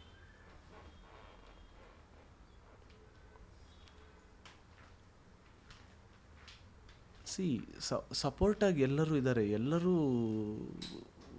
ಇದಾಗಿ ಹೇಳಿದರು. ದರ್ಶನ್ ಸರ್ ತುಂಬ 2-3 ಸತಿ ಫೋನ್ ಮಾಡಿ ನನಗೆ ಇದು ಮಾಡಿದರು. ಆವಾಗ ಅವರು ಹೇಳಿದ್ದು ಆ ಟೈಮಲ್ಲಿ ಅವ್ರು ಹೆಲ್ಪ್ ಮಾಡಿದ್ದು ತುಂಬ ಇದಾಯಿತು. ಸುದೀಪ್ ಸರ್ ಏನು ಹೇಳಿದ್ರು, ಹೇಳು ಚಿನ್ನ ಅಂತ ಹೇಳಿದರು. ಯಶ್ ಅವರು ತರುಣ್ ಸುಧೀರ್ ಥ್ರೂ ಹೇಳಿದ್ರಂತೆ, ಏನು ಅವ್ರಿಗೇನೋ ಇದು ಮಾಡಬೇಕು. ಸೊ ಅವರೆಲ್ಲ ಹೇಳಿದ್ನಲ್ಲ ಅವತ್ತು, ಅವರ ಅಭಿಮಾನಿಗಳು, ನಮ್ಮ ಫ್ರೆಂಡ್ ಸರ್ಕಲ್ಸು, ನಮ್ಮ ಫ್ಯಾಮಿಲಿ, ಇದು ಇವರೇ ಎಲ್ಲ ಇದು ಮಾಡ್ಕೊಂಡು ಹೋಗ್ಬಿಟ್ರು. ಸೊ ಇನ್ನೇನು ಬೇಕಾಗಲಿಲ್ಲ. ಅದು ಅಪ್ಪಂಗೆ ಹೆಂಗೆ ಹೋಗಬೇಕಾಗಿತ್ತೋ, ಅದು ದೇವ್ರು ಹೆಂಗೆ ಪ್ಲ್ಯಾನ್ ಮಾಡಿಟ್ಟಿದ್ನೋ ಅದು ಹಾಗೆ ಆಯಿತು. ಆ್ಯಕ್ಚುಲಿ ನನಗೆ ಬಿಟ್ಬಿಟ್ಟಿದ್ದರೆ ಅದು ಅಷ್ಟು ಇದಾಗ ಆಗ್ತಿತ್ತೋ ಇಲ್ವೋ. ನನಗೆ ಇಲ್ಲಿ ಯಾವ ಕಾಂಟ್ಯಾಕ್ಟ್ಸ್ ಇಲ್ಲ, ಹೇಗೆ ಮಾಡಬೇಕು ಇಲ್ಲ. ನನ್ನ ಮೈಂಡ್ ಝೋನ್ ಬೇರೆ ಥರ ಇತ್ತು ಅವತ್ತು. ಜಸ್ಟ್ ಮನೆಗೆ ತಂದು ಅಲ್ಲಿಂದ ಹೋಗಿ ಇದು ಮಾಡೋ, ಕ್ರಿಮೆಟೋರಿಯಮ್ಗೆ ಹೋಗ್ಬಿಡೋದು ಅನ್ನೋ ಥರ ಇತ್ತು. ಬಟ್ ಅಪ್ಪನ ಇದರಲ್ಲಿ ಅದು ಇರಲಿಲ್ಲ. ಅವರ ಆಡಿಯನ್ಸ್ ಥ್ರೂ ಹಾಗೆ ಹೋಗಬೇಕು ಅನ್ನೋದಿತ್ತು. ಅದೆಲ್ಲ ಅದಾಗೆ ಕ್ರಿಯೇಟ್ ಆಯ್ತು ಅವತ್ತು. ನಾನು ಈ ಇನ್ಸಿಡೆಂಟ್ ನಡೆದಾಗ ಕಾಲೇಜಲ್ಲಿದ್ದೆ, ಕ್ಲೀನಾಗಿ ಅಬ್ಸರ್ವ್ ಮಾಡ್ತಿದ್ದೆ ಏನೇನು ಆಯಿತು, ಹೆಂಗಾಯಿತು ಹಿಂಗೆ. ಅವಾಗ ನಿಮ್ಮನ್ನು ನಾನು ನೋಡ್ತಿರ್ಬೇಕು, ಫುಲ್ ಅವಾಗೆಲ್ಲ ದಾಡಿ ಗಿಡಿ ಎಲ್ಲ ಕೂದಲು ಅವಾಗಲೂ ಬಿಟ್ಟಿದ್ರಿ. ತುಂಬ ಅಂದರೆ ತುಂಬ ಅಬ್ಸೆಂಟ್ ಆಗಿಬಿಟ್ಟಿದ್ರಿ ಆ ಟೈಮಲ್ಲಿ, ತುಂಬ ಅಬ್ಸೆಂಟ್ ಆಗಿಬಿಟ್ಟಿದ್ರಿ. ಆ ಟೈಮ್ ಬಂದಾಗ ಈಗ ಅದೇ ಅವತ್ತು ಜಸ್ಟ್ ಮನೆಯಲ್ಲಿ ಜಸ್ಟ್ ಇದಾಗಿ ಮಾಡ್ಕೊಂಡು ಹೋಗಬೇಕಾಗಿದ್ದು. ಅದೇ ಹೇಳಿದ್ನಲ್ಲ, ಅದಾಗೆ ಕ್ರಿಯೇಟ್ ಆಗಿ ಇದಾಗಿ ಕೊನೆಗೆ ಆ ಗ್ರೌಂಡು ನಮಗೆ ಆ ಥರ ಎಲ್ಲ ಮಾಡಬೇಕು ಅನ್ನೋ ಇದು ಇರಲಿಲ್ಲ. ನಮ್ಮ ದೊಡ್ಡಪ್ಪ ಒಬ್ರಿದ್ದವರು ಇಲ್ಲ, ಹಿಂಗೆ ಅವರು ಮಾತಾಡಿ ಆ್ಯಕ್ಚುಲಿ APS ಕಾಲೇಜು ಪ್ರಿನ್ಸಿಪಾಲ್ ಅವ್ರಿಗೆ ಮಾತಾಡಿ ಇದು ಮಾಡಿ APS ಗ್ರೌಂಡು ಅವರ ಕೇಳಿ, APS ಕಾಲೇಜ್ ಪ್ರಿನ್ಸಿಪಾಲು ತುಂಬ ಇದಾಗಿ ಒಪ್ಕೊಂಡ್ರಂತೆ, ಇಲ್ಲ ಮಾಡಿ ಇಂಥ ಒಬ್ಬರು ಪರ್ಸನ್ನು. ಆ್ಯಕ್ಚುಲಿ ಒಂದು ಇದು ನೋಡಿದ್ರೆ ಅದಾದಮೇಲೆ ನನಗೆ ಯಾರ ಹತ್ರನೂ ಆ ವಿಷಯ ಮಾತಾಡೋದಕ್ಕೆ ಒಂಥರ ಇದಿರಲಿಲ್ಲ. ಇವತ್ತವರೆಗೂ ಇದೆ ನನ್ನ ಮನಸ್ಸಲ್ಲಿ. ಇದೇ ಒಂದು ವೇದಿಕೆ ಅಂದ್ಕೊಂಡು ನಾನು ಅವ್ರಿಗೆ ಥ್ಯಾಂಕ್ಸ್ ಹೇಳ್ತೀನಿ. APS ಕಾಲೇಜ್ ಪ್ರಿನ್ಸಿಪಾಲ್ನ ನಿಜವಾಗ್ಲೂ ಅವತ್ತು ತುಂಬ ಇದಾಗಿ ಒಪ್ಕೊಂಡ್ರಂತೆ, ನಮ್ಮ ದೊಡ್ಡಪ್ಪ ಹೇಳ್ತಾಯಿದ್ರು. ಅಲ್ಲಿ ಸಿಕ್ಕಿ ಕೊನೆಗೆ ನನಗೆ ಎಲ್ಲ ಗೊತ್ತಾಗಿದ್ದು ಒಂದು 10 days ಆದಮೇಲೆ. ಸೊ ಈ ಥರ ಎಲ್ಲ ಕ್ರಿಯೇಟ್ ಆಗಿದ್ದು. ಯಾವ ಲೆವೆಲ್ಲಿ ಕ್ರಿಯೇಟ್ ಆಗಿತ್ತು ಅಂದರೆ, ಅವತ್ತೊಬ್ಬರು ನನಗೆ ಈ ಥರ ಹೆಲ್ಪ್ ಮಾಡಿದವ್ರದ್ದು ಯಾರ್ದು ಏನು ಇದು ಮಾಡಬಾರ್ದು, ಎಲ್ಲ ಅವ್ರವ್ರಿಗೆ ಕೊಟ್ಬಿಡ್ಬೇಕು ಅಂತ ಹೇಳ್ಬಿಟ್ಟು ಒಬ್ಬ ಜನ್ರೇಟ್ರ್ ಅವ್ನ ಜ್ಞಾಪಕ ಇದೆ. ಅಲ್ಲಿ ಆ ಬಾಕ್ಸ್ ತೊಗೊಂಬಂದು ಇದು ಮಾಡಿ ಜನ್ರೇಟ್ರ್ ಅವನು ಫೋನ್ ಮಾಡಿ, ಸರ್ ಹಿಂಗೆ ಹಿಂಗೆ ಹಿಂಗೆ ಅಂತ ಮಾತಾಡ್ದ. ಸರ್ ನಿಮ್ದು ಅದೇನಿದೆ ನನಗೆ ಗೊತ್ತಿಲ್ಲ, ಆ ಟೈಮಲ್ಲಿ ಇದಾಗಿಲ್ಲ, ನಾನು ಇದು ಮಾಡಿಬಿಡ್ತೀನಿ. ಒಂದೇ ಮಾತು ಹೇಳ್ದ ಅವನು, ಸರ್ ನಿಮ್ಮ ತಂದೆ ಇಂಡಸ್ಟ್ರಿಗೆ ಇಷ್ಟು ಮಾಡಿದ್ದಾರೆ, ಎಷ್ಟು ಜನಕ್ಕೆಲ್ಲ ಇದು ಮಾಡಿದ್ದಾರೆ, ನಾನು ಅವರ ಸಿನಿಮಾಗಳಲ್ಲಿ ಎಷ್ಟು ಸಿನಿಮಾಗಳು ವರ್ಕ್ ಮಾಡಿದ್ದೀನಿ. ಓಕೆ. ಇದೊಂದು ನನ್ನ ಸೈಡಿಂದ ಇಷ್ಟು ಮಾಡದಿದ್ರೆ ಹೆಂಗೆ ಸರ್ ಅವ್ರಿಗೆ? ಸೊ ಈ ಥರ ಎಲ್ಲರೂ ಮನಸ್ಸಲ್ಲ ಒಬ್ರವ್ರ ಹಾಗೆ ಮಾಡಿ ಅವತ್ತು ಅದು ಕ್ರಿಯೇಟ್ ಆಗಿಬಿಟ್ರೆ. ಕರೆಕ್ಟ್. ನಾನು 1 ಪೈಸಾ ಅವತ್ತು ಅಷ್ಟು APS ಗ್ರೌಂಡ್ಸಲ್ಲಿ ಬೆಳಗ್ಗೆಯಿಂದ ರಾತ್ರಿವರೆಗೂ ಅಷ್ಟು ಜನ ಬಂದು ಅದಾದಮೇಲೂ ಇನ್ನೂ ತುಂಬ ಜನ ಬರ್ತಿದ್ರು. ಮತ್ತು ಜನಕ್ಕೂ ನಾನೊಂದು ಥ್ಯಾಂಕ್ಸ್ ಹೇಳಬೇಕು. ಒಂದೇ ಒಂದು ಕಡೆ ಅದು ಸುಡೋದು ಅಥವಾ ಇದಾಗೋದು ಅಥವಾ ಅಲ್ಲೇನೋ ಗಲಾಟೆ ಆಗೋದು ಈ ಥರದ್ದು ಏನೂ ಇಲ್ಲ. ಸೈಲೆಂಟಾಗಿ ಬಂದರು, ಎಲ್ಲ ನೋಡಿಕೊಂಡ್ರು ಹೋದರು. ಎಲ್ಲೂ ಒಂದೇ ಒಂದು ಪೊಲೀಸ್ ಅವರು ಜನರಿಂದ ತೊಂದರೆ ಆಯಿತು ಆ ಥರ ಇಲ್ಲವೇ ಇಲ್ಲ. ಅಷ್ಟು ನೀಟಾಗೆ ನಾವು ಏನೂ ಮಾಡ್ದೇ ಜನ ಅವರ ಫ್ಯಾನ್ಸು ಅವರೇ ಆ ಡೇನ ತೊಗೊಂಡೋದು. ಓಕೆ. ಅಭಿ ಸರ್, ಲಾಸ್ಟಲ್ಲಿ ಒಂದು ನಿಲುವು ಬರುತ್ತೆ ವಾಟ್ ನೆಕ್ಸ್ಟ್ ಅಂದಾಗ. ಅವಾಗ ಏನು ಅನಿಸುತ್ತೆ? ಅಂದರೆ ಫ್ಯಾಮಿಲಿ ಸಪೋರ್ಟ್ ಇದ್ದೇ ಇದೆ. ವಾಟ್ ನೆಕ್ಸ್ಟ್ ಅಂತ ನಿಮ್ಮ ಒಳಗಡೆ ಮನಸ್ಸಿನೊಳಗೆ ಕೇಳ್ಕೊಂಡಾಗ ಏನು ಅನಿಸ್ತು ಸರ್ ಅವಾಗ? ಇಲ್ಲ, ಯಾರೇ ಒಬ್ಬರು ತಮ್ಮ ತಂದೆನ ಕಳ್ಕೊಂಡಾಗ ಫೇಸ್ ಮಾಡೋ ಸಿಚುವೇಶನ್ ಹೌದು, ಕಾಮನ್. ಇದು ನನಗಂತ ಸಪ್ರೇಟಾಗಿ ಏನಲ್ಲ ಅಥವಾ ಬೇರೆಯವ್ರಿಗೇನಲ್ಲ, ಎಲ್ಲರಿಗೂ ಒಂದೇ. ಆ ಜವಾಬ್ದಾರಿಗಳು ಅದು ಇದು ಬಂದಾಗ ಅದೇ ಫಸ್ಟ್ ಅದನ್ನು ಸೆಟ್ರೇಟ್ ಮಾಡ್ಕೊಂಬಿಡ್ಬೇಕು ಅಂತ ಒಂದು ಇದು ಬರುತ್ತೆ. ಮನೆಗೆ ದೊಡ್ಡ ಮಗ ನಾನೇ ಆದಾಗ ಒಂದಿಷ್ಟು ಇರೋದನ್ನು ಸೆಟ್ರೇಟ್ ಮಾಡ್ಕೊಂಡು ಮುಂದಕ್ಕೆ ಹೋಗ್ಬೇಕು. ಇಲ್ಲದ್ರೆ ಅದು ಸೆಟ್ರೇಟ್ ಮಾಡದೇ ಇದ್ದರೆ ನೆಕ್ಸ್ಟ್ ಏನು ಅನ್ನೋದೇ ನಿಮಗೆ ಗೊತ್ತಾಗಲ್ಲ. ಕರೆಕ್ಟ್. ಸೊ ಆ ಥರ ಇದ್ದಾಗ ನನಗೆ ಅದಕ್ಕೆ ಆ ಟೈಮಲ್ಲಿ ಒಂದು 2 ಇಯರ್ಸ್ ಮತ್ತೆ ಗ್ಯಾಪ್ ಆಯಿತು. ತಂದೆ ಜೊತೆ ಒಂದು 2 ಇಯರ್ಸ್ ಇದ್ದಿದ್ದು, ಅದಾದಮೇಲೆ ನನಗೊಂದು 2 ಇಯರ್ಸ್ ಅದಕ್ಕೋಸ್ಕರ ಟೈಮ್ ಕೊಡಬೇಕಾಗಿ ಬಂತು. ಸೊ ಅದಾದಮೇಲೆ ಮತ್ತೆ ಬಟ್ ಎಲ್ಲೂ ಇಲ್ಲ ಇಂಡಸ್ಟ್ರಿ ಬೇಡ, ಇಂಡಸ್ಟ್ರಿಯಿಂದ ಆಚೆ ಹೋಗ್ತೀನಿ, ಇಲ್ಲ ವಾಪಸ್ ಮತ್ತಿಲ್ಲೇ ಬಂದು ಮತ್ತೇನಾರ ಮಾಡಿ ದುಡಿದು ಮತ್ತೆ ನನ್ನ ಎಫರ್ಟ್ಸ್ ಹಾಕಿ ಮತ್ತೆ ಇದಲ್ಲೇ ಏನೋ ಮಾಡಬೇಕು ಅಂತ ಮತ್ತೆ ಬಂದು ಇದಾದಾಗ ಎಲ್ಲಿಗೆ ಪಯಣ ಸ್ಟಾರ್ಟ್ ಆಗಿದೆ. ಓಕೆ ಸರ್, ಒಂದು ನಿಲುವು ಇರುತ್ತೆ ಆ್ಯಕ್ಟರ್ಸ್ ಮಕ್ಕಳುಗಳಿಗೆ, ಅವ್ರ ತಂದೆ ಹೆಸರು ಉಳಿಸ್ಕೊಂಡು ಹೋಗೋದು. ನೀವು ಆ್ಯಸ್ ಅನ್ ಕಾಶಿನಾಥ್ ಅವ್ರ ಮಗ ಆಗ್ಬಿಟ್ಟು ಹೆಸರನ್ನ ಹೇಗೆ ಉಳಿಸ್ಕೊಂಡು ಹೋಗ್ತೀರಾ? ಪ್ಲಸ್ ಕ್ಯಾರೆಕ್ಟರ್ ವೈಸ್ ಚೂಸಿಂಗ್ ಆಗಲಿ ಅಥವಾ ಪಾತ್ರಗಳಾಗಲಿ ನೀವು ಹೇಗೆ ಆಯ್ಕೆ ಮಾಡ್ಕೋತೀರಾ? ಅಲ್ಲ, ಅವ್ರು ಮಾಡಿರೋ ಹೆಸರನ್ನು ಅದು ಉಳಿಸ್ಕೊಂಡು ಹೋಗೋದು ನಾನೇನು ಬೇಕಿಲ್ಲ. ಅದು ಹೆಸರು ಅವರು ಮಾಡಿ ಇಟ್ಟು ಹಾಗೆ ಹೋಗ್ಬಿಟ್ಟಿದ್ದಾರೆ. ಸೊ ಅದನ್ನು ನನ್ನಿಂದ ಅವ್ರ ಹೆಸರು ಉಳಿತು ಅನ್ನೋದು ಏನಿಲ್ಲ. ಅವರು ಶಾಶ್ವತವಾಗಿ ಆಡಿಯನ್ಸಲ್ಲಿ ಇರ್ತಾರೆ, ಯಾಕಂದರೆ ಅವ್ರು ಮಾಡಿರೋ ಕೆಲಸಗಳು ಹಾಗೆ, ಅವ್ರು ಮಾಡಿರೋ ಸಬ್ಜೆಕ್ಟ್ಸ್ಗಳು ಹಾಗಿದೆ. ಏನೊಂದು ಸಣ್ಣ ಇದು ಅಂತ ಹೇಳಿದ್ರೆ ಅವ್ರ ಮಗ ಆಗಿ ನಾನು ಏನೂ ಮಾಡದೇ ಇರಬಾರ್ದು, ಇಲ್ಲ ನಾನು ಏನೋ ಒಂದು ಆಗಬೇಕು ಅನ್ನೋ ಇದು ನನಗೆ ಒಳಗಡೆ ಇದೆ. ಅವರು ಹೆಸರು ಉಳಿಸ್ಬೇಕು ಇದಕ್ಕೋಸ್ಕರ ನಾನು ಇದು ಮಾಡೋದಲ್ಲಿ ನೋ ಪಾಯಿಂಟ್. ಯಾಕಂದರೆ ಅವ್ರ ಹೆಸರು ಮೊದಲೇ ಇದಾಗಿದೆ. ಆ್ಯಂಡ್ ಇಂಡಸ್ಟ್ರಿಲಿ ಒಂದು ಹೆಸರಾಗೋವರೆಗೂ ನಿಮಗೇನು ಅಷ್ಟು ಲಕ್ಸುರೀಸ್ ಸಿಗಲ್ಲ. ಈ ಥರನೇ ಮಾಡಬೇಕು, ಆ ಥರನೇ ಮಾಡಬೇಕು ನಾವು ಅಂದ್ಕೊಂಡಾಗ ಕೇಳೋಣ ಅಂತಿದೆ. ಇಂಡಸ್ಟ್ರಿಗೆ ಬಂದಾಗ ನಿಮ್ಮ ಸ್ಟ್ರಗ್ಲಿಂಗ್, ತಂದೆ ಹೆಸರು ನೀವು ಎಲ್ಲೂ ಯೂಸ್ ಮಾಡ್ಕೊಂಡಿಲ್ಲ. ಟೈಮ್ ಆಫ್ ನೀವು ದುಡಿಯೋ ಟೈಮ್ನಲ್ಲಾಗಲಿ ಪಾರ್ಟ್ ಟೈಮಲ್ಲಿ ಎಲ್ಲೂ ಯೂಸ್ ಮಾಡ್ಕೊಂಡಿಲ್ಲ. ಇಂಡಸ್ಟ್ರಿಗೆ ಬಂದಾಗ ನಿಮ್ಮನ್ನು ಹೇಗೆ ಟ್ರೀಟ್ ಮಾಡಿದ್ರು? ಅಲ್ಲ, ಬಾಜಿಗೆ ಬಂದಾಗ ಒಂದು ಟೈಮಲ್ಲಿ ಅವ್ರಿಗೆ ಇತ್ತು, ಕಾಶಿನಾಥ್ ಮಗ ಅನ್ನೋದು ಬದಲು ಇವನು ಒಬ್ಬ ನಾರ್ಮಲ್ ಒಬ್ಬ ಹುಡುಗನ ಥರ ಸ್ಕ್ರೀನಿಗೆ ಪ್ರೆಸೆಂಟ್ ಆಗಬೇಕದ. ಬಟ್ ಅದಾಗಲ್ಲ. ಇಂಡಸ್ಟ್ರೀಲಿ ಅವ್ರು ಅಷ್ಟು ಹೆಸರು ಮಾಡಿ ಇದು ಮಾಡಿ ಎಲ್ಲರಿಗೂ ಗೊತ್ತಿದ್ದು ನಾನು ಅದನ್ನು ತುಂಬ ಮುಚ್ಚಿಡೋದಕ್ಕಾಗಲ್ಲ. ಮುಚ್ಚಿಟ್ರೆ ಅದು ಬೇರೆ ಥರ ತಪ್ಪು ಅನ್ಸಕ್ಕೆ ಸ್ಟಾರ್ಟ್ ಆಗಿಬಿಡುತ್ತೆ. ಏನೋ ಸರಿ ಇಲ್ಲ, ಇವನು ಹೇಳ್ಕೊತ ಇಲ್ಲ, ಈ ಥರ. ಅದು ಅವ್ರಿಗೂ ಗೊತ್ತಿತ್ತು. ಆದಷ್ಟು ಟ್ರೈ ಮಾಡಿದ್ರು ಅವರು ಬಾಜಿ ಟೈಮಲ್ಲೂ. ಆ್ಯಕ್ಚುಲಿ ಶೂಟಿಂಗ್ ಟೈಮ್ಸಲ್ಲಿ ರಿಲೀಸ್ ಬಿಫೋರ್ ಒಂದು ಡೈರೆಕ್ಟರ್ಗೆ ಪ್ರೊಜೆಕ್ಷನ್ ಹಾಕಿದ್ರು, ಆವತ್ತು ಬಿಟ್ಟರೆ ಅದುವರೆಗೂ ಶೂಟಿಂಗ್ ಒಂದು ದಿವಸ ಬಂದವರಲ್ಲ, ಇದು ಬಂದವರಲ್ಲ, ಇಲ್ಲ ನೀವು ಮಾಡಿ ಆ ಥರನೇ ಬಿಟ್ಟಿದ್ದೇ ಜಾಸ್ತಿ ನನ್ನನ್ನು ಆಚೆ. ಬೇರೆಯವ್ರ ಜೊತೆನೇ ಬೆಳಿ, ಅವ್ರ ಜೊತೆ ಬೆಳಿ, ಅವ್ರು ಬೀಯಿಂಗ್ ಎ ಡೈರೆಕ್ಟರ್, ಅವ್ರು ನಿನಗೆ ಕ್ಯಾಪ್ಟನ್ ಆಫ್ ದಿ ಶಿಪ್ ಆಗಿರಬೇಕು. ಸೊ ಅವ್ರು ಏನು ಹೇಳ್ತಾರೋ ಅದು ನೀನು ಇದು ಮಾಡಬೇಕು. ಅವ್ರ ಇನ್ಫ್ಲೂಯೆನ್ಸ್ ಎಲ್ಲೂ ಅದಕ್ಕೆ ಮಾಡಿರಲಿಲ್ಲ. ಸೊ ಎಲ್ಲೂ ಅವರು ಇದು ಪಾಯಿಂಟ್ ಯಾಕೆ ತೊಗೊಂಡ್ರು ಹೇಳಿ? ಸಾರಿ, ಮತ್ತೆ ತಂದೆ ಹೆಸರು ಹೇಗೆ ಉಳಿಸ್ಕೊಂಡು ಹೋಗ್ತೀರಿ? ಸೊ ಅವರು ನನ್ನನ್ನು ಅವ್ರ ಹೆಸರು ಬಿಟ್ಟೆ ನಾನು ಸ್ವಂತವಾಗಿ ಬೆಳಿಬೇಕು ಅನ್ನೋ ಇದು ಅವ್ರಿಗೆ ಆಸೆ ಇತ್ತು. ಓಕೆ. ಸೊ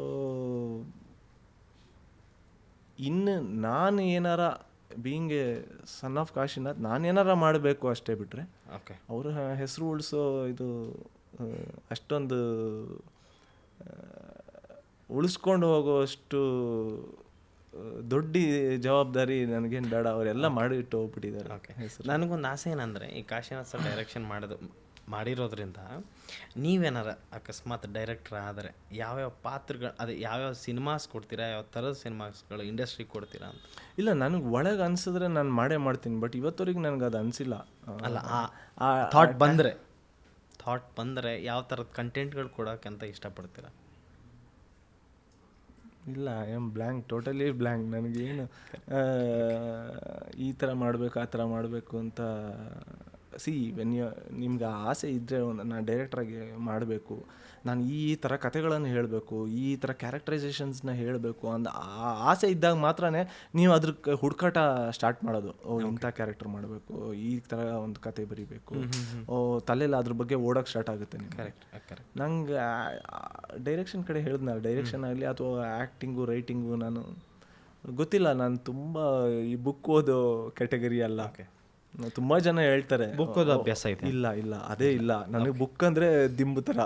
ಬುಕ್ಕಿಂಗ್ ಹಿಡ್ಕೊಂಡ್ರೆ ನಿದ್ದೆ ಬರ್ತಿತ್ತು ಕಾಲೇಜಲ್ಲಿ, ಸ್ಕೂಲಲ್ಲಿ. ಒಂದೇ ಟೈಮಲ್ಲಿ ಅದು ಹೇಳಿದ್ನಲ್ಲ, ನನಗದು ಆಗಲಿಲ್ಲ ಅಂದರೆ ಅದು ಈ ನಾಟಕಕ್ಕೆ ಸೇರಿದಾಗ ನಾಟಕದ ಪುಸ್ತಕಗಳನ್ನು ಅದು ನನಗೆ ಇಂಟ್ರೆಸ್ಟ್ ಇದಾಗಿದ್ದರಿಂದ ಒಂದೊಂದು ಪೇಜ್ ಡೈಲಾಗು ಒಂದೊಂದು ಬುಕ್ ಓದ್ತಾ ಇದ್ದಾಗಲೂ ನನಗೆ ಅದು ಅಷ್ಟು ಅನಿಸಿಲ್ಲ. ಅಂದ್ರೂ ಇವಾಗಲೂ ನಾನು ಬುಕ್ ಓದೋದು ಕಮ್ಮಿ. ಎಲ್ಲರೂ ಹೇಳ್ತಾರೆ ಬುಕ್ ಓದಬೇಕು ಅಂತ. ಅಂದರೆ ಬುಕ್ ಓದಿದ್ರೆ ನಾಲೆಜ್ ಇಂಪ್ರೂವೈಸ್ ಆಗುತ್ತೆ ಅಂತಾರೆ ಅಷ್ಟೇ. ನನಗೆ ಬುಕ್ ಓದೋದಕ್ಕಿಂತ ಏನಾರ ಒಂದು ನೋಡಿ ತಿಳ್ಕೊಬೇಕು ಅಂತ ಸ್ವಲ್ಪ ನೋಡೋದು ಜಾಸ್ತಿ.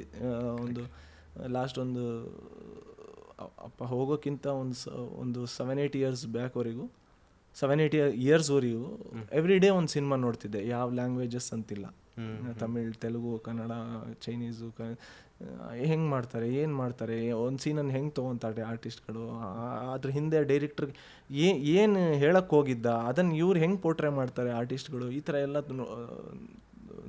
ಸಿನಿಮಾಗಳನ್ನು ನೋಡ್ತಿದ್ದೆ. ಬಿಟ್ಟರೆ ಓದ್ತಿದ್ದೆ. ಯಾವ ಲ್ಯಾಂಗ್ವೇಜ್ ಜಾಸ್ತಿ ಇನ್ಫ್ಲುಯೆನ್ಸ್ ಆಗ್ತಿದ್ರೆ? ಅಂದರೆ ಈ ಲ್ಯಾಂಗ್ವೇಜ್ ಸಿನಿಮಾಗಳು ತುಂಬ ಸಕ್ಕತ್ತಾಗಿ ಬರ್ತಿದೆ, ಕಂಟೆಂಟ್ ಓರಿಯೆಂಟೆಡ್ ಅಂತದ್ದು. ಆ ಥರ ಅಂತೇನಿಲ್ಲ, ಎಲ್ಲ ಲ್ಯಾಂಗ್ವೇಜ್ ಸಿನಿಮಾಗಳನ್ನು ನೋಡ್ತಿದ್ದೆ. ಇದೊಂದೇ ಇನ್ಫ್ಲೂಯೆನ್ಸ್ಡ್ ಆಗಿ ಬರೀ ಅದೊಂದೇ ಭಾಷೆಗಳ ಸಿನಿಮಾ ಅಂತ ಏನು ನೋಡ್ತಿರಲಿಲ್ಲ. ಯಾಕಂದರೆ ಎಲ್ಲ ಲ್ಯಾಂಗ್ವೇಜಸಲ್ಲೂ ಒಳ್ಳೆ ಸಿನಿಮಾಗಳಿರುತ್ತೆ, ಒಂದಿಷ್ಟು ನಮ್ಮ ಕನೆಕ್ಟ್ ಆಗದಿರೋ ಸಿನಿಮಾಗಳಿರುತ್ತೆ. ಆ ಥರ ಏನಿಲ್ಲ.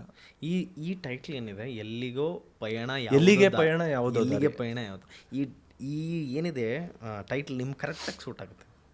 ಹೇಗಂತ ಹೇಳಿ ನೋಡೋಣ. ಫಸ್ಟು ನೀವು ಕ್ರಿಕೆಟ್ ಕಡೆ ಹೋದ್ರಿ, ಕ್ರಿಕೆಟ್ ಕಡೆ ಹೋಗಿ ಆಮೇಲೆ ಇಂಡಸ್ಟ್ರಿಗೆ ಬಂದರು. ಎಲ್ಲಿಗೆ ಪಯಣ ಯಾವುದೋ ದಾರಿ. ಅದು ಯಾವಾಗಲೂ ಅಷ್ಟೇ ಅಲ್ವಾ, ನಾವು ಎಷ್ಟೋ ನಮ್ಮ ಜೀವನದಲ್ಲಿ ನಾವು ಏನೇನೋ ಅನ್ಕೊಂತೀವಿ, ನಾವು ಹಂಗಾಗಬೇಕು. ಅದು ಹಂಗಾಗಲ್ಲ. ಫೇಟ್ ಆಗಲಿ ದೇವರಾಗಲಿ, ಇಲ್ಲ ನೋಡು ನೀ ಈ ಕಡೆಯಿಂದ ಹೋಗು ಅಂತ ಅಂತಾನೆ. ಬಟ್ ನಂದು ಫೈನಲ್ ಗೋಲ್ ಆರ್ಟಿಸ್ಟ್ ಆಗಿ ಒಂದು ಮಾಡಬೇಕು, ನಾನು ಆರ್ಟಿಸ್ಟಾಗಿ ಒಂದು ಹೆಸರು ಮಾಡಬೇಕು ಅನ್ನೋದಿದೆ. ಬಟ್ ಅದಕ್ಕೆ ನಾನು ಹಿಂಗೆ ಹೋಗಬೇಕು ಅಂತಿದ್ದೆ, ಇದಲ್ಲ ಅಂತ ದೇವರು ಇದು ಮಾಡಿ ಈಗ ಹೆಂಗಾಗಿದ್ದೀನಿ, ಯಾವ ಕಡೆ ಯಾರ ಹೋಗ್ತೀನಿ, ದೇವ್ರು ಏನು ಕೊಡ್ತಾನೋ ಎಲ್ಲದನ್ನೂ ಮಾಡ್ತೀನಿ, ಎಲ್ಲದಲ್ಲೂ ನಾನು 100% ಆಗ್ತೀನಿ. ಬಟ್ ನನ್ನ ಫೈನಲ್ ಗೋಲ್ ಇಲ್ಲಿದೆ. ಹಿಂಗಾರ ಹೋಗಿ ಅಲ್ಲಿಗೆ ಬರ್ತೀನಿ, ಹೆಂಗೆ ಬರ್ತೀನಿ ಗೊತ್ತಿಲ್ಲ, ಬಟ್ ಬರ್ತೀನಿ ಅನ್ನೋ ಕಾನ್ಫಿಡೆನ್ಸ್ ಇದೆ. ಆ ಕಡೆ ಪ್ರಯತ್ನಗಳು ಮಾಡ್ತಾ ಇದ್ದೀನಿ, ಗೊತ್ತಿಲ್ಲ ಏನು. ಓಕೆ, ಈ ಸಿನಿಮಾ ಎಲ್ಲಿಗೆ ಪಯಣ ಯಾವುದೋ ದಾರಿ, ಈ ಸಿನಿಮಾ ಹಾಕೋದ್ರೆ ನಿಮ್ಮ ಕ್ಯಾರೆಕ್ಟರ್ ಏನು? ಕ್ಯಾರೆಕ್ಟರ್ ತುಂಬ ಅಂದರೆ ಮೈನ್ ನನ್ನ ಕ್ಯಾರೆಕ್ಟರ್ ಹೇಳ್ಬಿಟ್ರೆ ಕಥೆನೇ ತುಂಬ ಚೆನ್ನಾಗಿದೆ. ನನ್ನ ಪೋಸ್ಟ್ ತುಂಬ ಇಷ್ಟ ಆಯಿತು. ಅದು actually director villain motion poster ಅಂತ ಕಾನ್ಸೆಪ್ಟ್ ಇಟ್ಟು ರಿಲೀಸ್ ಮಾಡಿದ್ದು. ಸುದೀಪ್ ಸರ್ ಮಾಡಿಕೊಟ್ಟಿದ್ದು. ಸುದೀಪ್ ಸರ್ ಏನಂದ್ರು ಲಾಂಚ್ ಮಾಡೋ ಟೈಮ್ದಲ್ಲಿ? ಇಲ್ಲ, ನೀನು ಹಿಂಗೂ ಎಲ್ಲ ಕಾಣ್ತೀಯ ಅಂತ ನನಗೆ ಯಾವತ್ತೂ ಅನಿಸಿರ್ಲಿಲ್ಲ ಕಣೋ, ಇದಾಗಿ ಕಾಣ್ತಿದ್ಯಾ ಇಲ್ಲಿ ಅಂತ ಹೇಳಿದ್ರು. ತುಂಬ ಅವ್ರು ಆ್ಯಕ್ಚುಲಿ ಈ ಕ್ಯಾರೆಕ್ಟರ್ದೊಂದು ಸಾಂಗ್ ಬರುತ್ತೆ, ಆ ಸಾಂಗನ್ನು ಹಾಡ್ಕೊಟ್ಟಿದ್ದಾರೆ ನಮಗೆ, ತುಂಬ ಚೆನ್ನಾಗಿ ಹಾಡ್ಕೊಟ್ಟಿದ್ದಾರೆ. I am very thankful to him for that. ಒಂಥರ ಒಂದು ಕಣ್ಣು, ಮೂಗು, ಬಾಯಿ ಅಂತ ಒಂದು 3 ಇದನ್ನು ಇಟ್ಕೊಂಡು ಡೈರೆಕ್ಟ್ರಲ್ಲಿ ಲಿರಿಕ್ ಬರ್ದಿದ್ದಾರೆ. ಆ 3 ಇದನ್ನು ಇಟ್ಕೊಂಡು ಕನ್ಫ್ಯೂಸ್ಡ್ ವೇಯಲ್ಲಿ ನಮ್ಮ ಕಥೆನ ಆ ಇದರಲ್ಲಿ ಒಂಥರ ನರೇಟ್ ಮಾಡಿದ್ದಾರೆ. ಒಂಥರ ಸಾಂಗ್ ಕಮ್ ಮಾತು ಥರ ಇರುತ್ತೆ ಇದು. ಬಟ್ ಅದಕ್ಕೊಂದು ತುಂಬ ಒಂದು ಗಟ್ಟಿ ವಾಯ್ಸ್ ಬೇಕು ಅಂತ ಡೈರೆಕ್ಟರ್ ತಲೆಯಲ್ಲಿ. ಆಗ ನಾನಿನ್ನು ಸಿ ಸಿ ಎಲ್ಲ ಆಡಿ ನೆಕ್ಸ್ಟ್ ಸಿನಿಮಾಗೆ ಬಂದಿದ್ರೆ ಗಟ್ಟಿ ವಾಯ್ಸು ಅಂದ ತಕ್ಷಣ ನಂಗೆ ಸುದೀಪ್ ಸರ್ ಬಿಟ್ಟರೆ ತಲೆಯಲ್ಲಿ ಯಾರೂ ಬಂದಿಲ್ಲ. ಕರೆಕ್ಟ್. ಸುದೀಪ್ ಸರ್ ಹಾಡಿದ್ರೆ ಎಷ್ಟು ಚೆನ್ನಾಗಿರುತ್ತಲ್ವ ಅಂತ ನಮ್ಮ ಫೀಲು. ಸೇಮ್ ಡೈರೆಕ್ಟರ್ಗೂ ಸುದೀಪ್ ಸರ್ ಹಾಡಿದ್ರೆ ಚೆನ್ನಾಗಿರುತ್ತಲ್ವ ಅಂತ ಅನ್ಕೊಳಕ್ಕೇನಂತೆ, ಅನ್ಕೋಬೋದು ನಾವು ಇಮ್ಯಾಜಿನೇಷನ್ಸ್ಗೆ ಅಥವಾ ಇದಕ್ಕೇನು ಇದಿಲ್ವಲ್ಲ, ಮಾಡ್ಕೋಚೆ ಹೌದು ಅಲ್ವಾ. ಆಮೇಲೆ ಒಂದು ಸತಿ ಅನಿಸ್ತು ಹೌದು ಒಂದು ಸತಿ ಕೇಳಿ ನೋಡಿದ್ರೆ ಹೆಂಗೆ ಅಂತ. ನಂಗೆ ಕೇಳೋಕ್ಕಿಂತ ಮುಂಚೆ ಫಸ್ಟ್ ತಲೆಗೆ ಓಡೋದು, ಯಾಕಂದರೆ ಸರ್ ಯಾವತ್ತು ಅಲ್ಲಿ ಏನೋ ಒಂದು ಎಫರ್ಟ್ ಇದೆ, ಅಲ್ಲಿ ಏನೋ ಒಂದು ಇದೆ ಅಂತ ಹೇಳಿದ್ರೆ ಅಂಥವ್ರನ್ನ ಸಪೋರ್ಟ್ ಮಾಡದೇ ಇರೋದೇ ಇಲ್ಲ. ಅವರು ಹೇಳ್ಬಿಡ್ತಾರೆ ಏಯ್ ಚೆನ್ನಾಗಿದೆ, ಇದಾಗಿದೆ ಮಾಡು. ಸೊ ಇದು ಒಂದು ಹಿಂಟ್ ಇದ್ದಿದ್ದರಿಂದ ನಮ್ಮ ಲಿರಿಕ್ಸ್ಗಾಗಲಿ ಅಥವಾ ನಾವು ಬೇರೆ ಥರ ಒಂದು ಸೌಂಡಿಂಗ್ಸ್ ಆಗಲಿ ಅಥವಾ ನಾವು ಅದನ್ನು ಹಾಡನ್ನು ಮಾಡಿರೋ ರೀತಿ ಆಗಲಿ ಎಲ್ಲೋ ಒಂಚೂರು ಬೇರೆ ಥರ ಇದೆ. ಸರ್ ಒಂದು ಚಾನ್ಸ್ ಕೇಳಿ ನೋಡಿದ್ರೆ ಒಪ್ಬೋದೇನೋ ಅನ್ನೋ ಒಂದು ಫೀಲು. ಸರ್ ಆ್ಯಕ್ಚುಲಿ ಶೂಟಲ್ಲಿದ್ದರು ಆವಾಗ. ನೋಡೋಣ ಅಂತ ಹೇಳ್ಬಿಟ್ಟು ಸರ್ ಮಾತಾಡಿದೆ, ಬಾ ಸಿಗು ಸುಮಾರು ದಿವಸ ಆಯಿತು ಅಂತಂದರು. ಸೊ ಹೋಗಿ ಮಾತಾಡಿಸಿ ನಾನು ಡೈರೆಕ್ಟ್ರು ಎಲ್ಲರೂ ಹೋಗಿ ಮಾತಾಡಿಸ್ದಾಗ ಸರ್ ಹಿಂಗೆ ಅಂದ್ಕೊಂಡಿದ್ದೀವಿ, ನಿಮ್ಮ ವಾಯ್ಸ್ ಬಿದ್ದರೆ ತುಂಬ ಚೆನ್ನಾಗಾಗುತ್ತೆ ಸರ್ ಅಂತಂದೆ. ಸೊ ಕೇಳಿಸು ನೋಡೋಣ ಅಂತಂದರು. ಸಾಂಗ್ ಹಾಕಿದ್ವಿ. ಸಾಂಗ್ ಆದ ತಕ್ಷಣ ಯಾವಾಗ ಹಾಡ್ಕೊಡ್ಲಿ ಅಂದರು. ಒಂದೇ ಸತಿ ನಮಗೆ ಬೈಕ್ ಬಂದು ಲಡ್ಡು ಅಡ್ವರ್ಟೈಸ್ಮೆಂಟ್ ನ್ಯಾಪ್ ಆಗ್ಬಿಡುತ್ತೆ ನನಗೆ ಸಡನ್ ಆಗಿ, ಬೈಕ್ ಬಂದು ಲಡ್ಡು ಬಿತ್ತ ಅಂತ. ಅದಾದಮೇಲೆ ನಾವು ಅಂದ್ಕೊಂಡಿರಲಿಲ್ಲ ಆ ಲೆವೆಲ್ ಎಫರ್ಟ್ ಅವರೇ ಹಾಕಿ ಅಷ್ಟು ಚೆನ್ನಾಗಿ ಹಾಡ್ಕೊಟ್ರು ಆ ಹಾಡನ್ನ. ಯಾಕಂದರೆ ನನಗಾಗಲಿ ಡೈರೆಕ್ಟ್ರಿಗಾಗಲಿ ಅವ್ರಿಗೆ ಸರ್ ಹಿಂಗೆ ಬೇಕು ಅಂತ ಹೇಳೋ ಇದಲ್ಲಿರಲಿಲ್ಲ. ಬಟ್ ಅದನ್ನು ಅವ್ರು ಅರ್ಥ ಮಾಡಿಕೊಂಡು ಡೈರೆಕ್ಟ್ರ್ ಯಾಕೆ ಈ ಸಾಂಗ್ ಮಾಡಿದ್ದಾರೆ, ಇದರಲ್ಲಿ ಹೆಂಗೆ ಬೇಕು, ಈ ವಾಯ್ಸು ನಮಗೆ ಒಂದು ಸ್ಟ್ರಾಂಗ್ ವಾಯ್ಸ್ ಬೇಕು ಅನ್ನೋದಿತ್ತು. ಬಿಟ್ಟರೆ ಅಷ್ಟು ಇದಾಗ ಬೇಸಲ್ಲಿ ಅಥವಾ ತುಂಬ ಇದರಿಂದ ಹಾಡಬೇಕು ಅನ್ನೋ ಇದಿರಲಿಲ್ಲ. ಅದನ್ನು ಅವರೇ ತೊಗೊಂಡು ಇಲ್ಲ ಇದಕ್ಕೆ ಹಿಂಗೆ ಆಡಿದ್ರೆ ಚೆನ್ನಾಗಾಗುತ್ತೆ ಅಂತ ಇದು ಮಾಡಿಕೊಂಡು ಸಾಂಗ್ ಬರೀ ಜಸ್ಟ್ ಒಂದು 2 or 3 minutes ಬರುತ್ತಷ್ಟೇ. ಬಟ್ ಅದಕ್ಕೆ ಅವ್ರು ಹಾಕಿದ ಎಫರ್ಟ್ಸು ಏನಿಲ್ಲ ಅಂದರೂ ಒಂದು 4-5 ಸಾಂಗ್ ಆಡ್ದಷ್ಟು. ಯಾಕಂದರೆ ಹಾಡಾದ್ಮೇಲೆ ಅದನ್ನೇ ಹೇಳಿದ್ರು, ವಾಯ್ಸ್ ತುಂಬ ವೇಸ್ಟ್. ಹಾಡಾದ್ಮೇಲೆ ಅವ್ರು ಹೇಳಿದ್ರು ಒಂದು ಸ್ವಲ್ಪ ವರ್ಷದ ಹಿಂದೆ ಆದರೆ ಇನ್ನೂ ವಾಯ್ಸ್ ಇದಾಗಿತ್ತು ನಾವು ಸಿಗರೇಟ್ ಹೊಡಿಯೋದೆಲ್ಲ ಬಿಟ್ಬಿಟ್ಟಿದ್ದೀನಿ, ವಾಯ್ಸ್ ಇವಾಗ ಸ್ವಲ್ಪ ಸಾಫ್ಟ್ ಆಗಿಬಿಟ್ಟಿದೆ ಅನ್ನೋ ಥರ ಅಂದರು. ಸೊ ಅಷ್ಟು ಎಫರ್ಟ್ ಬೇಕಿತ್ತು ಆ ಸಾಂಗಿಗೆ. ತುಂಬ ಅದ್ಭುತವಾಗಿ ಆಡ್ಕೊಟ್ಟಿದ್ದಾರೆ. ನಿಮ್ಮ ಪ್ರಕಾರ ಇಂಡಸ್ಟ್ರಿಯಲ್ಲಿ ನಾನು ಉಳಿಬೋದು ಅಂತಂದರೆ ಆ್ಯಕ್ಟರ್ಸ್ಗಳದ್ದು ಈಗ ಗೊತ್ತಿರೋ ಸ್ಟಾರ್ಸ್ಗಳೆಲ್ಲ ಗೊತ್ತಿದ್ದಾರೆ ನಿಮಗೆ, ದರ್ಶನ್ ಸರ್ ಆಗಲಿ, ಸುದೀಪ್ ಸರ್ ಆಗಲಿ, ಯಶ್ ಸರ್ ಆಗಲಿ, ಎಲ್ಲರೂ ಗೊತ್ತು ನಿಮಗೆ. ನಾನು ಇವ್ರ ಇನ್ಫ್ಲುಯೆನ್ಸಿಂದ ಸಿನಿಮಾ ರಂಗದಲ್ಲಿ ಉಳಿಬೋದು ಅಂತ ಏನಾರ ಆ ಥರ ಮೈಂಡ್ ಸೆಟ್ ಇದೆಯಾ ನಿಮಗೆ? ಅಲ್ಲ, ಅವ್ರಿಗೆಲ್ಲರಿಗೂ ಕಂಪೇರ್ ಮಾಡ್ಕೊಳ್ಳೋದ್ಗಿಂತ, ಕಂಪೇರ್ ಮಾಡಿ ಈ ಕ್ವಶನ್ಗೆ ನಾನು ಯೋಚನೆ ಮಾಡೋದ್ಗಿಂತ, ನಿಮ್ಗೆ ಟ್ಯಾಲೆಂಟ್ ಇತ್ತು, ನೀವು ಒಳ್ಳೊಳ್ಳೆ ಕತೆಗಳನ್ನು ಕೊಟ್ರಿ ಅಂತ ಹೇಳಿದ್ರೆ ಇಂಡಸ್ಟ್ರಿ, ಕನ್ನಡ ಇಂಡಸ್ಟ್ರಿ ಆಗಲಿ ಅಥವಾ ಯಾವುದೋ ಇಂಡಸ್ಟ್ರಿ ಆಗಲಿ ಅಥವಾ ಆಡಿಯನ್ಸ್ ಆಗಲಿ ಯಾವತ್ತೂ ಯಾರನ್ನೂ ಬೇಡ ಅಂತ ಹೇಳಿಲ್ಲ. ಹಂಗೆ ಬೇಡ ಅಂತ ಹೇಳಿದ್ದಿದ್ರೆ ಅಂತಂಥ ದಿಗ್ಗಜರಿದ್ದಾಗ ಅಪ್ಪನ್ನ ಅವರು ಅಕ್ಸೆಪ್ಟೇ ಮಾಡಬಾರ್ದಾಗಿತ್ತು. ಕರೆಕ್ಟ್. ಒಳ್ಳೆ ಆನ್ಸರ್. ಸೊ ಅಪ್ಪನ್ನೆಲ್ಲ ಆ ಟ್ಯಾಲೆಂಟ್ ಇತ್ತು, ಇದನ್ನು ಅವರು ನಿನ್ನಲ್ಲಿದೆ ನೀ ಮಾಡು ಅಂತೇಳಿ ಅವರು ಅಪ್ಪಂಗೆ ಒಂದು ಗ್ರೀನ್ ಸಿಗ್ನಲ್ ಕೊಟ್ಟಿದ್ದಕ್ಕೆ ಅವರು ಕಾಶಿನಾಥ್ ಆಗಿದ್ದಲ್ವ. ಕರೆಕ್ಟ್. ಈಗಿರೋ ಟ್ರೆಂಡ್ ಸೆಟ್ ನಿಮಗೂ ಗೊತ್ತು, ಯಾಕಂದರೆ ತುಂಬ ಜಾಸ್ತಿ ಹಾರ್ಡ್ ವರ್ಕ್ ಮಾಡ್ತಾರೆ, ಬ್ಯಾಕ್ ಟು ಬ್ಯಾಕ್ ಸಿನಿಮಾಸ್ಗಳು ಬರ್ತಿದ್ದಾರೆ, ಟ್ರೆಂಡು ಕೂಡ ಚೇಂಜ್ ಆಗಿದೆ, ಯಾಕಂದರೆ ಕಾಂಪಿಟೇಷನ್ ಚೇಂಜ್ ಆಗಿದೆ. ಈ ಸಿನಿಮಾಲಿ ನಿಮ್ಮ ತಯಾರಿಗಳು ಏನು? ಈ ಸಿನಿಮಾಕ್ಕೆ ತಯಾರಿ ಅಂದರೆ ಸಬ್ಜೆಕ್ಟ್ ಕೇಳಿದಾಗ ಒಂದು ಚಾಲೆಂಜ್ ಇದ್ದಿದ್ದು ಅರ್ಧ ಸಿನಿಮಾ ಟ್ರಾವೆಲಿಂಗಲ್ಲೇ ಹೋಗುತ್ತೆ. ಬಟ್ ಅಲ್ಲಿ ತುಂಬ ಮೈನ್ಯೂಟ್ ಎಕ್ಸ್ಪ್ರೆಷನ್ಸು, ತುಂಬ ಮೈನ್ಯೂಟ್ ಡೀಟೇಲಿಂಗ್ ವರ್ಕ್ ಮಾಡಿದರು ಡೈರೆಕ್ಟ್ರು. ಸೊ ಆ ಕಾರ್ ಓಡಿಸ್ತಾ ನಾವು ಆ್ಯಕ್ಟ್ ಮಾಡೋದು ಒಂದು ಚಾಲೆಂಜಿಂಗ್ ಅನಿಸ್ತು. ಇದಕ್ಕೆ ನಾವು ರಿಹರ್ಸಲ್ಸ್ ಮಾಡಿದ್ವಿ. ರಿಹರ್ಸಲ್ಸ್ ಅಂದರೆ ಇವಾಗ 4 ಚೇರ್ ಹಿಂಗೆ, ಒಂದು ಕಾರ್ ಅಂದರೆ ಮುಂದುಗಡೆ ಇಬ್ಬರು, ಹಿಂದುಗಡೆ 3 ಇಲ್ಲ 2. ಸೊ ಅದೇ ಥರ ಚೇರ್ಸ್ ಹಾಕ್ಕೊಂಡು ಕಾರ್ ಇವಾಗ ಹಿಂಗೆ ಕೂತೆ ಅಂತ ಹೇಳಿದ್ರೆ ಹಿಂಗೆ ಹಿಡ್ಕೊಂಡು ಡೈಲಾಗ್ಸು ಇದು ಮಾಡೋದು, ಯಾವಾಗ ಮಿರರಲ್ಲಿ ಮಾತಾಡಬೇಕು, ಯಾವಾಗ ಇದಲ್ಲಿ ಮಾತಾಡಬೇಕು.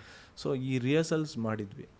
ಬಟ್ ರಿಹರ್ಸಲ್ಸ್ ಒಂದು ಲೆವೆಲ್ಗೆ ಹೆಲ್ಪ್ ಆದರೆ ಆಮೇಲೆ ನೀವು ನೋಡ್ದಂಗೆ ನಮ್ಮ ಸಿನಿಮಾ ಟೈಟಲ್ ಟೀಸರಲ್ಲಿ ನೋಡಿರ್ತೀರ, ಕಾಂಟೆಸಾ ಕಾರ್, ಆ ಕಾರಲ್ಲಿ ನಾವು ನಡೆದಿರೋದು ಆ ಟೋಟಲ್ ಸೀಕ್ವೆನ್ಸ್ ಒಂದು 30-40% ಕಾರಲ್ಲಿ ನಡೆಯೋ ಅದಲ್ಲಿ ಒಳಗೋಗಿ ಕೂತಾಗ ಅದಲ್ಲಿ ಒಂದಿಷ್ಟು ಚಾಲೆಂಜಸ್ಸು. ಯಾಕಂದರೆ ನೀವು ಕಾರ್ ಅಂತ ಇಮ್ಯಾಜಿನ್ ಮಾಡಿಕೊಂಡು ನೀವು ಒಂದಿಷ್ಟು ಡೈಲಾಗ್ಸ್ ಇದು ಮಾಡಿಬಿಡ್ಬೋದು. ಅದು ಇವಾಗಿನ ಟ್ರೆಂಡಿನ ಕಾರಲ್ಲ, ಹಳೆ ಇದು. ಪವರ್ ಸ್ಟೇರಿಂಗ್ ಇಲ್ಲ, ಬ್ರೇಕು, ಟೋಟಲ್ ಎಲ್ಲ ಚೇಂಜು. ಸೊ ಅದಕ್ಕೆಲ್ಲ ಅಡ್ಜಸ್ಟ್ ಹಾಕ್ಕೊಂಡು ಇದು ಮಾಡಿಕೊಂಡು ಅದು ಚಾಲೆಂಜಿಂಗ್ ಆಗಿತ್ತು. ಅದಕ್ಕೊಂದು ಚೂರು ಎಫರ್ಟ್ಸ್ ಇದಾಯಿತು. ಅದು ಬಿಟ್ಟರೆ ಅದೇ ಅಪ್ಪಂದು ಇದಾದಮೇಲೆ 1 ವರ್ಷ, ಮತ್ತೆ 2 ವರ್ಷ ಗ್ಯಾಪ್ ಆದಮೇಲೆ 1 ವರ್ಷ ನಾನು ಮತ್ತೆ ಎಫರ್ಟ್ ಹಾಕಿ ಸ್ವಲ್ಪ ಜಿಮ್ಗೆ ಹೋಗಿ ಸ್ವಲ್ಪ ದಪ್ಪ ಆಗಿದೆ. ಇದು ಟೈಟಲ್ ಟೀಸರ್ ಟೈಮಲ್ಲಿ ಸ್ವಲ್ಪ ಇದಕ್ಕಿಂತ ಒಂಚೂರು ಇದಾಗಿದ್ದೆ, ದಪ್ಪಾಗಿದೆ. ಅಂದರೆ ಪಂಪ್ಡ್ ಆಗಿದೆ. ಜಿಮ್ಗೆ ಹೋಗಿ ಇಲ್ಲ ವಾಪಸ್ ಮಾಡಬೇಕು ಅಂತೇಳಿ ಹೇಳಿ. ಆವಾಗ ಡೈರೆಕ್ಟರ್ ನೋಡಿದವರು, ಇಲ್ಲ ಬಿ ಕ್ಯಾರೆಕ್ಟರ್ಗೆ ನನಗೆ ಈ ಥರ ಬೇಡ, ಸ್ಟಿಫ್ ಬೇಡ, ನನಗೆ ಲೂಸ್ ಬೇಕು, ಸ್ವಲ್ಪ ಈ ಪಂಪ್ ಇದನ್ನು ಇಳಿಸ್ಬೇಕು. 1 ವರ್ಷ ಮಾಡಿಸಿದ್ದೆಲ್ಲ ಮತ್ತೆ ಇಳಿಸು. ಸೊ ಇಳಿಸ್ಬಿಟ್ಟು ಆ ಬಾಡಿ ಲ್ಯಾಂಗ್ವೇಜ್ಗೆ ಇದಕ್ಕೆ ಮೋಲ್ಡ್ ಆಗಿದ್ದು. ಆ್ಯಂಡ್ ಗಡ್ಡ ಕೂದಲು ಇಷ್ಟು ಯಾವತ್ತೂ ಬಿಟ್ಟಿರಲಿಲ್ಲ. ಸೊ ಆ್ಯಂಡ್ ಅವರು ಅದನ್ನು ಕನ್ವಿನ್ಸ್ ಮಾಡಿದ್ರು ಆ ಕ್ಯಾರೆಕ್ಟರ್ಗೆ ಅದು ಹಿಂಗೆ ಬೇಕು ಅಂತ. ಸೊ ಆ ಕ್ಯಾರೆಕ್ಟರ್ಗೂ ಬೇಕು, ಅದು ಒನ್ ಟೈಮ್ ತುಂಬ ಇದಾಗುತ್ತೆ, ರಗ್ಡಾಗುತ್ತೆ. ಆವಾಗಲೂ ಆ ಓವರಾಲ್ ಇದು ಇವಾಗ ಅವ್ರು ಕೊಟ್ಟಿದ್ದು ಒಂದೇ ಇದು, ಈ ಸಿಂಹಕ್ಕೆ ಇರುತ್ತೆ ಗೊತ್ತು, ಆ ಥರ ಬೇಕು ನನಗೆ. ಡಿಸ್ಟರ್ಬ್ ಆದಾಗ ಅದು ಹಂಗೆ ಬರಬೇಕು ಇದಂತ. ಸೊ ಅವ್ರ ಅವ್ರ ಕ್ಯಾರೆಕ್ಟರ್ ಹಿಂಗೆ ಕಾಣಬೇಕು ಅಂತ ಅವ್ರ ಎಫರ್ಟ್ಸ್ ಇತ್ತು. ಸೊ ಅದನ್ನು ಕೂದಲು ಬಿಟ್ಟಿದ್ದು, ಗಡ್ಡ ಬಿಟ್ಟಿದ್ದೆಲ್ಲ ಟುಕ್ ಟೈಮ್, ಒಂದು 7-8 ಮಂತ್ಸ್ ನಮ್ಗೆ ಅದಕ್ಕೆ ಆಯಿತು. ಆಮೇಲೆ ಅದನ್ನು ಹೆಂಗೆ ಕಟ್ ಮಾಡಿಸೋದು, ಸ್ಟೈಲ್ ಮಾಡಿಸೋದ, ಇದು ಮಾಡಿಸೋದ. ಆ್ಯಂಡ್ ಫೈನಲಿ ಅವ್ರಿಗೆ ಇಲ್ಲ ಕ್ಯಾರೆಕ್ಟ್ರು ಸ್ಟೈಲ್ ಗೀಲಿ ಏನೂ ಬೇಡ, ನಿಮ್ಗೆ ಹೆಂಗೆ ನ್ಯಾಚುರಲಾಗಿ ಬರುತ್ತೆ ಬಿಡಿ, ಎಲ್ಲೂ ಶೇಪ್ ಮಾಡಿಸೋದು ಬೇಡ, ಇಲ್ಲಿ ಕೆಳಗೆ ಮೇಲೆ ಎಲ್ಲ ಕಡೆ ಅದು ನ್ಯಾಚುರಲಾಗಿ ಹೆಂಗೆ ಬರುತ್ತೆ ಹಾಗೆ ಬಿಟ್ಬಿಟ್ಟು ಹಾಗೆ ಶೂಟ್ ಮಾಡೋಣ. ಯಾಕಂದರೆ ಕ್ಯಾರೆಕ್ಟರ್ ಇರೋದೇ ಹಾಗೆ. ಅವನು ಏನಂದರೆ ಅವ್ನಿಗೆ ಇಷ್ಟವಾದ ಒಂದು ಪ್ರೊಫೆಷನಲ್ ಇರ್ತಾನೆ. ಆ ಪ್ರೊಫೆಷನಲ್ ಅವನು ಹೋಗ್ಬಿಟ್ರೆ ಒಂದು 4-5 ಡೇಸ್ ಸ್ನಾನ ಇಲ್ಲಾಂದ್ರೂ ಅವನ ಇದನ್ನೇ ಮಾಡ್ಕೊಂಡು ಕೂತ್ಕೊಂಡ್ಬಿಡ್ತಾನೆ, ಆ ಥರ ಕ್ಯಾರೆಕ್ಟರ್. ಓಕೆ, ನೀವು ಸೋಷಿಯಲ್ ಮೀಡಿಯಾನ ಯಾವ ಥರ ನೋಡ್ತೀರಾ? As a positive way, as a negative way, ಯಾವ ಥರ ನೋಡ್ತೀರಾ? ಎಲ್ಲ ನೀವು ಏನೇ ಒಂದು ತೊಗೊಳ್ಳಿ, ಅದರಲ್ಲಿ ಪಾಸಿಟಿವ್ಸು ಇರುತ್ತೆ, ನೆಗೆಟಿವ್ಸು ಇರುತ್ತೆ. ನೀವು ಹೆಂಗೆ ಯೂಸ್ ಮಾಡ್ತೀರಾ ಅನ್ನೋದ್ರ ಮೇಲೆ ಅದು ಡಿಪೆಂಡ್ ಇದಾಗುತ್ತೆ. ನನಗೆ ಬೇಸಿಕಲಿ ಸ್ವಲ್ಪ ನಾನು ಈ ಗ್ಯಾಜೆಟ್ ಫ್ರೆಂಡ್ಲಿ ಅಥವಾ ಇದ್ರ ಫ್ರೆಂಡ್ಲಿ ಎಲ್ಲ ಹೇಳಿದ್ನಲ್ಲ, ನಾನು ಬೆಳೆದಿದ್ದೆ ಆಚೆ. ನಾನು ಆಚೆ ಸ್ಪೋರ್ಟ್ಸ್ ಆಡಿ ತುಂಬ ವೀಡಿಯೋ ಗೇಮು, ಕಂಪ್ಯೂಟ್ರು ಈ ಥರ ಆಡಿ ಬೆಳೆದವನಲ್ಲ.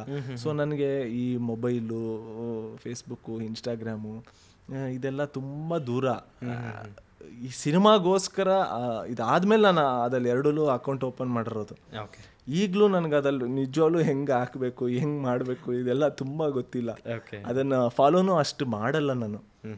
ಅದು ಒಂದಿಷ್ಟು ಜನರಿಂದ ಒಂದು ಇದಿದೆ, ಮೆಸೇಜ್ ಮಾಡಿದ್ರೆ ನೋಡಲ್ಲ, ಮಾಡಲ್ಲ, ಇದು ಮಾಡಲ್ಲ ಅಂತ.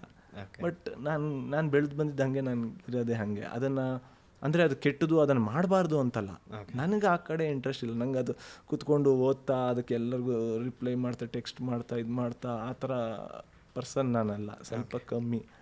ಬಟ್ ಸಿನಿಮಾ ಇದ್ದಾಗ ಅದನ್ನು ಅಪ್ಲೋಡ್ ಮಾಡ್ತೀನಿ. ಎವ್ರಿ ಡೇ ನಾನು ಅದೆಲ್ಲ ಅಪ್ಲೋಡ್ ಮಾಡಿ, ಅದು ನನಗೆ ಹೆಂಗಾಗ್ಬಿಡುತ್ತೆ ಅಂದರೆ, ನನಗೆ ಸಿನಿಮಾ ಎಲ್ಲ ಬಿಟ್ಟು ಅದೇ ಒಂದು ಕೆಲಸದ ಥರ ಫೀಲ್ ಆಗೋಕ್ಕೆ ಸ್ಟಾರ್ಟ್ ಆಗುತ್ತೆ.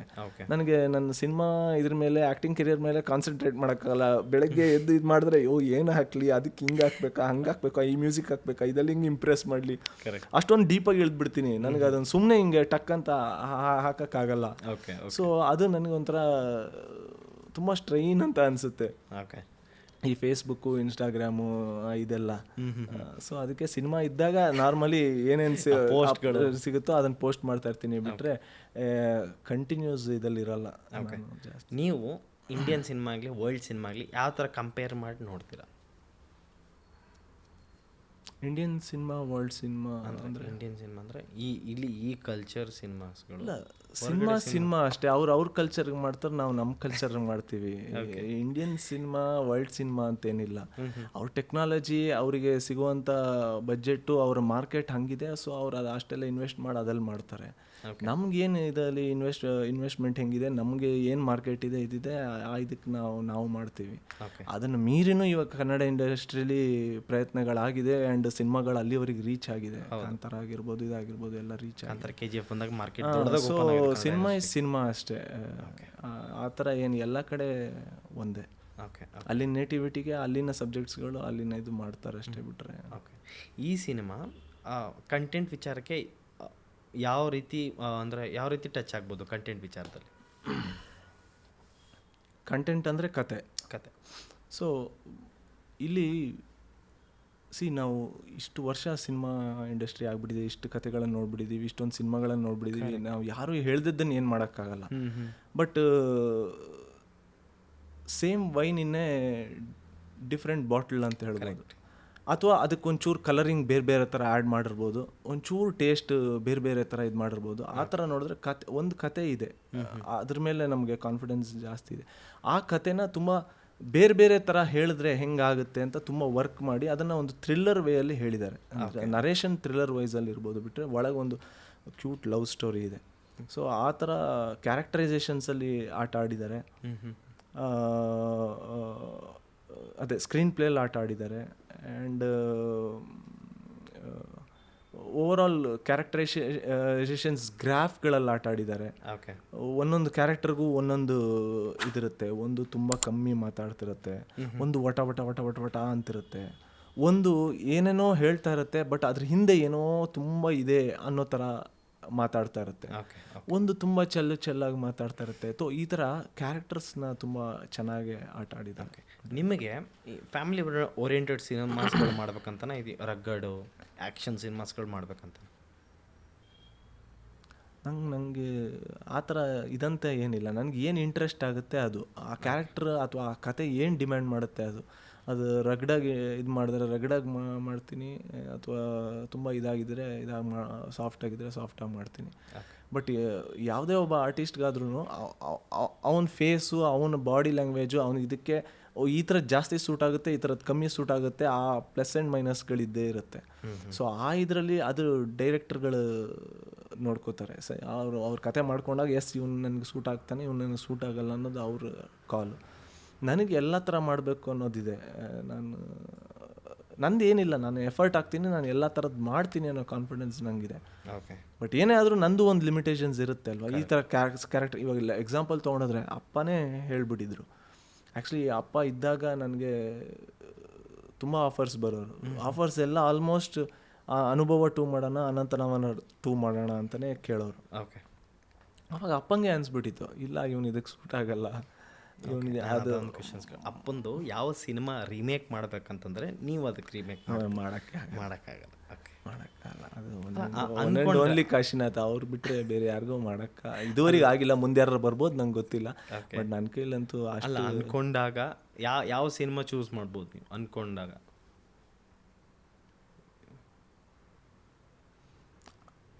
ಅಪ್ಪ ಡೈರೆಕ್ಟ್ ಮಾಡಿದ್ದಷ್ಟೇ, ಅವ್ರು ಆ್ಯಕ್ಟ್ ಮಾಡಲಿಲ್ಲ. ಅಪರಿಚಿತ ಮಾಡ್ಬೋದು. ಅಪರಿಚಿತ ಕ್ಯಾರೆಕ್ಟರ್ ನಾನು ಮಾಡ್ಬೋದು ಅಂತ ನನಗೆ ಅನ್ಸುತ್ತೆ. ಅನಂತರ ಒಂಥರ ಆಗಲಿ, ಅನುಭವ ಆಗಲಿ, ಮಾಡ್ಬೋದು, ಮಾಡೋಕ್ಕೇನಿಲ್ಲ, ಎಫರ್ಟ್ ಹಾಕಿ ನಾನು ಮಾಡ್ಬೋದು. ಬಟ್ ಜನಕ್ಕೆ ನೀವು ಅದನ್ನು ತೋರಿಸಿದ್ಮೇಲೆ ನಾನು ಮಾಡಿದ್ದು ರುಚಿಸಲ್ಲ. ಅದು ಒಂದ್ಸತಿ ಕ್ರಿಯೇಟ್ ಆಗಿರೋದನ್ನು ಮತ್ತೆ ರೀಕ್ರಿಯೇಟ್ ಮಾಡೋಕ್ಕಾಗಲ್ಲ. ಈಗ ಫಾರ್ ಎಕ್ಸಾಂಪಲ್ ಕೋಟಿಗೊಬ್ಬ ತೊಗೊಂಡ್ರೆ ಪಾರ್ಟ್ 2, 3 ಅಂತೆಲ್ಲ ಬಂದಾಯ್ತು, ಫ್ರಾಂಚೈಸಿ ಥರ. ಆ ಥರದ್ದು ಯಾವ್ದಾರು ಮಾಡ್ಬೋದಾ ಅಂತ ಅಷ್ಟೇ ಕೇಳಿದ್ದ. ಇಲ್ಲ, ಅಪ್ಪ ಡೈರೆಕ್ಟ್ ಮಾಡಿದ್ದು ಯಾವುದಲ್ಲ, ಅವ್ರು ಆ್ಯಕ್ಟ್ ಮಾಡಿದ್ದು ಯಾವ್ದಾರ ಒಂದು ಕ್ಯಾಟಗರಿ ಸಿನಿಮಾಸ್ ಮಾಡ್ಬೋದು. ಇವಾಗ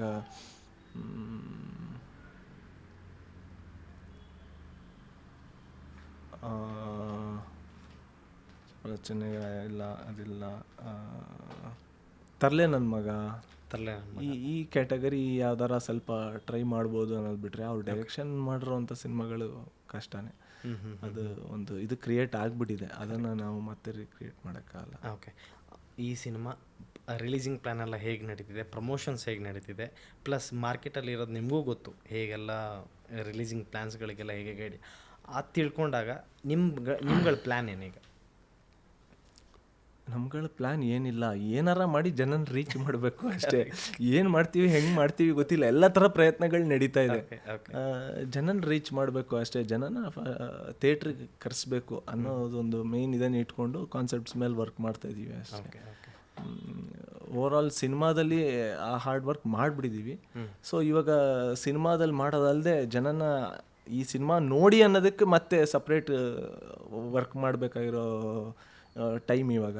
ಜನನ ಮತ್ತೆ ಅದಕ್ಕೆ ಇನ್ನೇನೋ ಒಂದು ಕ್ರಿಯೇಟ್ ಮಾಡಿ ಇದರಲ್ಲಿ ಏನೋ ಒಂದು ಇದೆ ಅಂತ ಹೇಳೋದಕ್ಕೂ ನಾವು ಕಂಟೆಂಟ್ಸ್ಗಳು ಮಾಡಿಕೊಂಡು ಅದನ್ನು ಚಿಕ್ಕದಾಗ ಶೂಟ್ ಮಾಡಿಕೊಂಡು ಎಲ್ಲ ಪ್ರಯತ್ನಗಳು ನಡೀತಾ ಇದೆ. ಬಟ್ ಫೈನಲಿ ಆಡಿಯನ್ಸನ್ನು ರೀಚ್ ಆಗಬೇಕಷ್ಟೇ. ಹೆಂಗೆ ರೀಚ್ ಆಗ್ತೀರಾ ಅನ್ನೋದು ಒಬ್ಬೊಬ್ಬರು ಡೈರೆಕ್ಟರ್ಸ್ದು ಒಂದೊಂದು ಟೈಪ್ ಆಫ್ ಇದು. ತುಂಬ ಥ್ಯಾಂಕ್ ಯು ಅಭಿ ಸರ್, ನಿಮ್ಮ ಜೊತೆಗೆ ಇಷ್ಟು ಮಿಂಗಲ್ ಆಗಿ ಮಾತಾಡಿ ತುಂಬ ಓಪನ್ ಅಪ್ ಆಗಿ ಮಾತಾಡಿದ್ರಿ. ನಮ್ಮ ಪಾಡ್ಕಾಸ್ಟ್ ಬಗ್ಗೆ ನಿಮಗೆ ಹೇಗೆ ಅನ್ನಿಸ್ತು ಸರ್? ತುಂಬ ಫ್ರೀಯಾಗೆ, ತುಂಬ ಕ್ಯಾಶುವಲಾಗಿ ಯಾರೋ ನನ್ನ ಫ್ರೆಂಡ್ ಜೊತೆ ಕೂತ್ಕೊಂಡು ಮಾತಾಡೋ ಥರ ಅನಿಸ್ತು. Thanks for that. And every podcast ಅಥವಾ ಒಂದು ಇಂಟರ್ವ್ಯೂ ಮಾಡಿದಾಗ ನನಗೆ ಅದೇ ಒಂದು ಸತಿ ಆಟೋಗ್ರಾಫ್ ಥರ ಎಲ್ಲ ಹಿಂದಕ್ಕೆ ಹೋಗಿ ಬಂದು ಖುಷಿ ಅನಿಸುತ್ತೆ. ಆ್ಯಂಡ್ ಥ್ಯಾಂಕ್ಸ್, ನಿಮ್ಮ ಚಾನಲಲ್ಲಿ ನನಗೂ ಒಂದು ನನ್ನ ಸಿನಿಮಾ ಜನಕ್ಕೆ ರೀಚ್ ಮಾಡಿಸೋದಕ್ಕೆ ನಿಮ್ಮ ಥ್ರೂ ಒಂದು ಹೆಲ್ಪ್ ಆಯಿತು. Thank you thank you Abhi sir. Yes, thank you.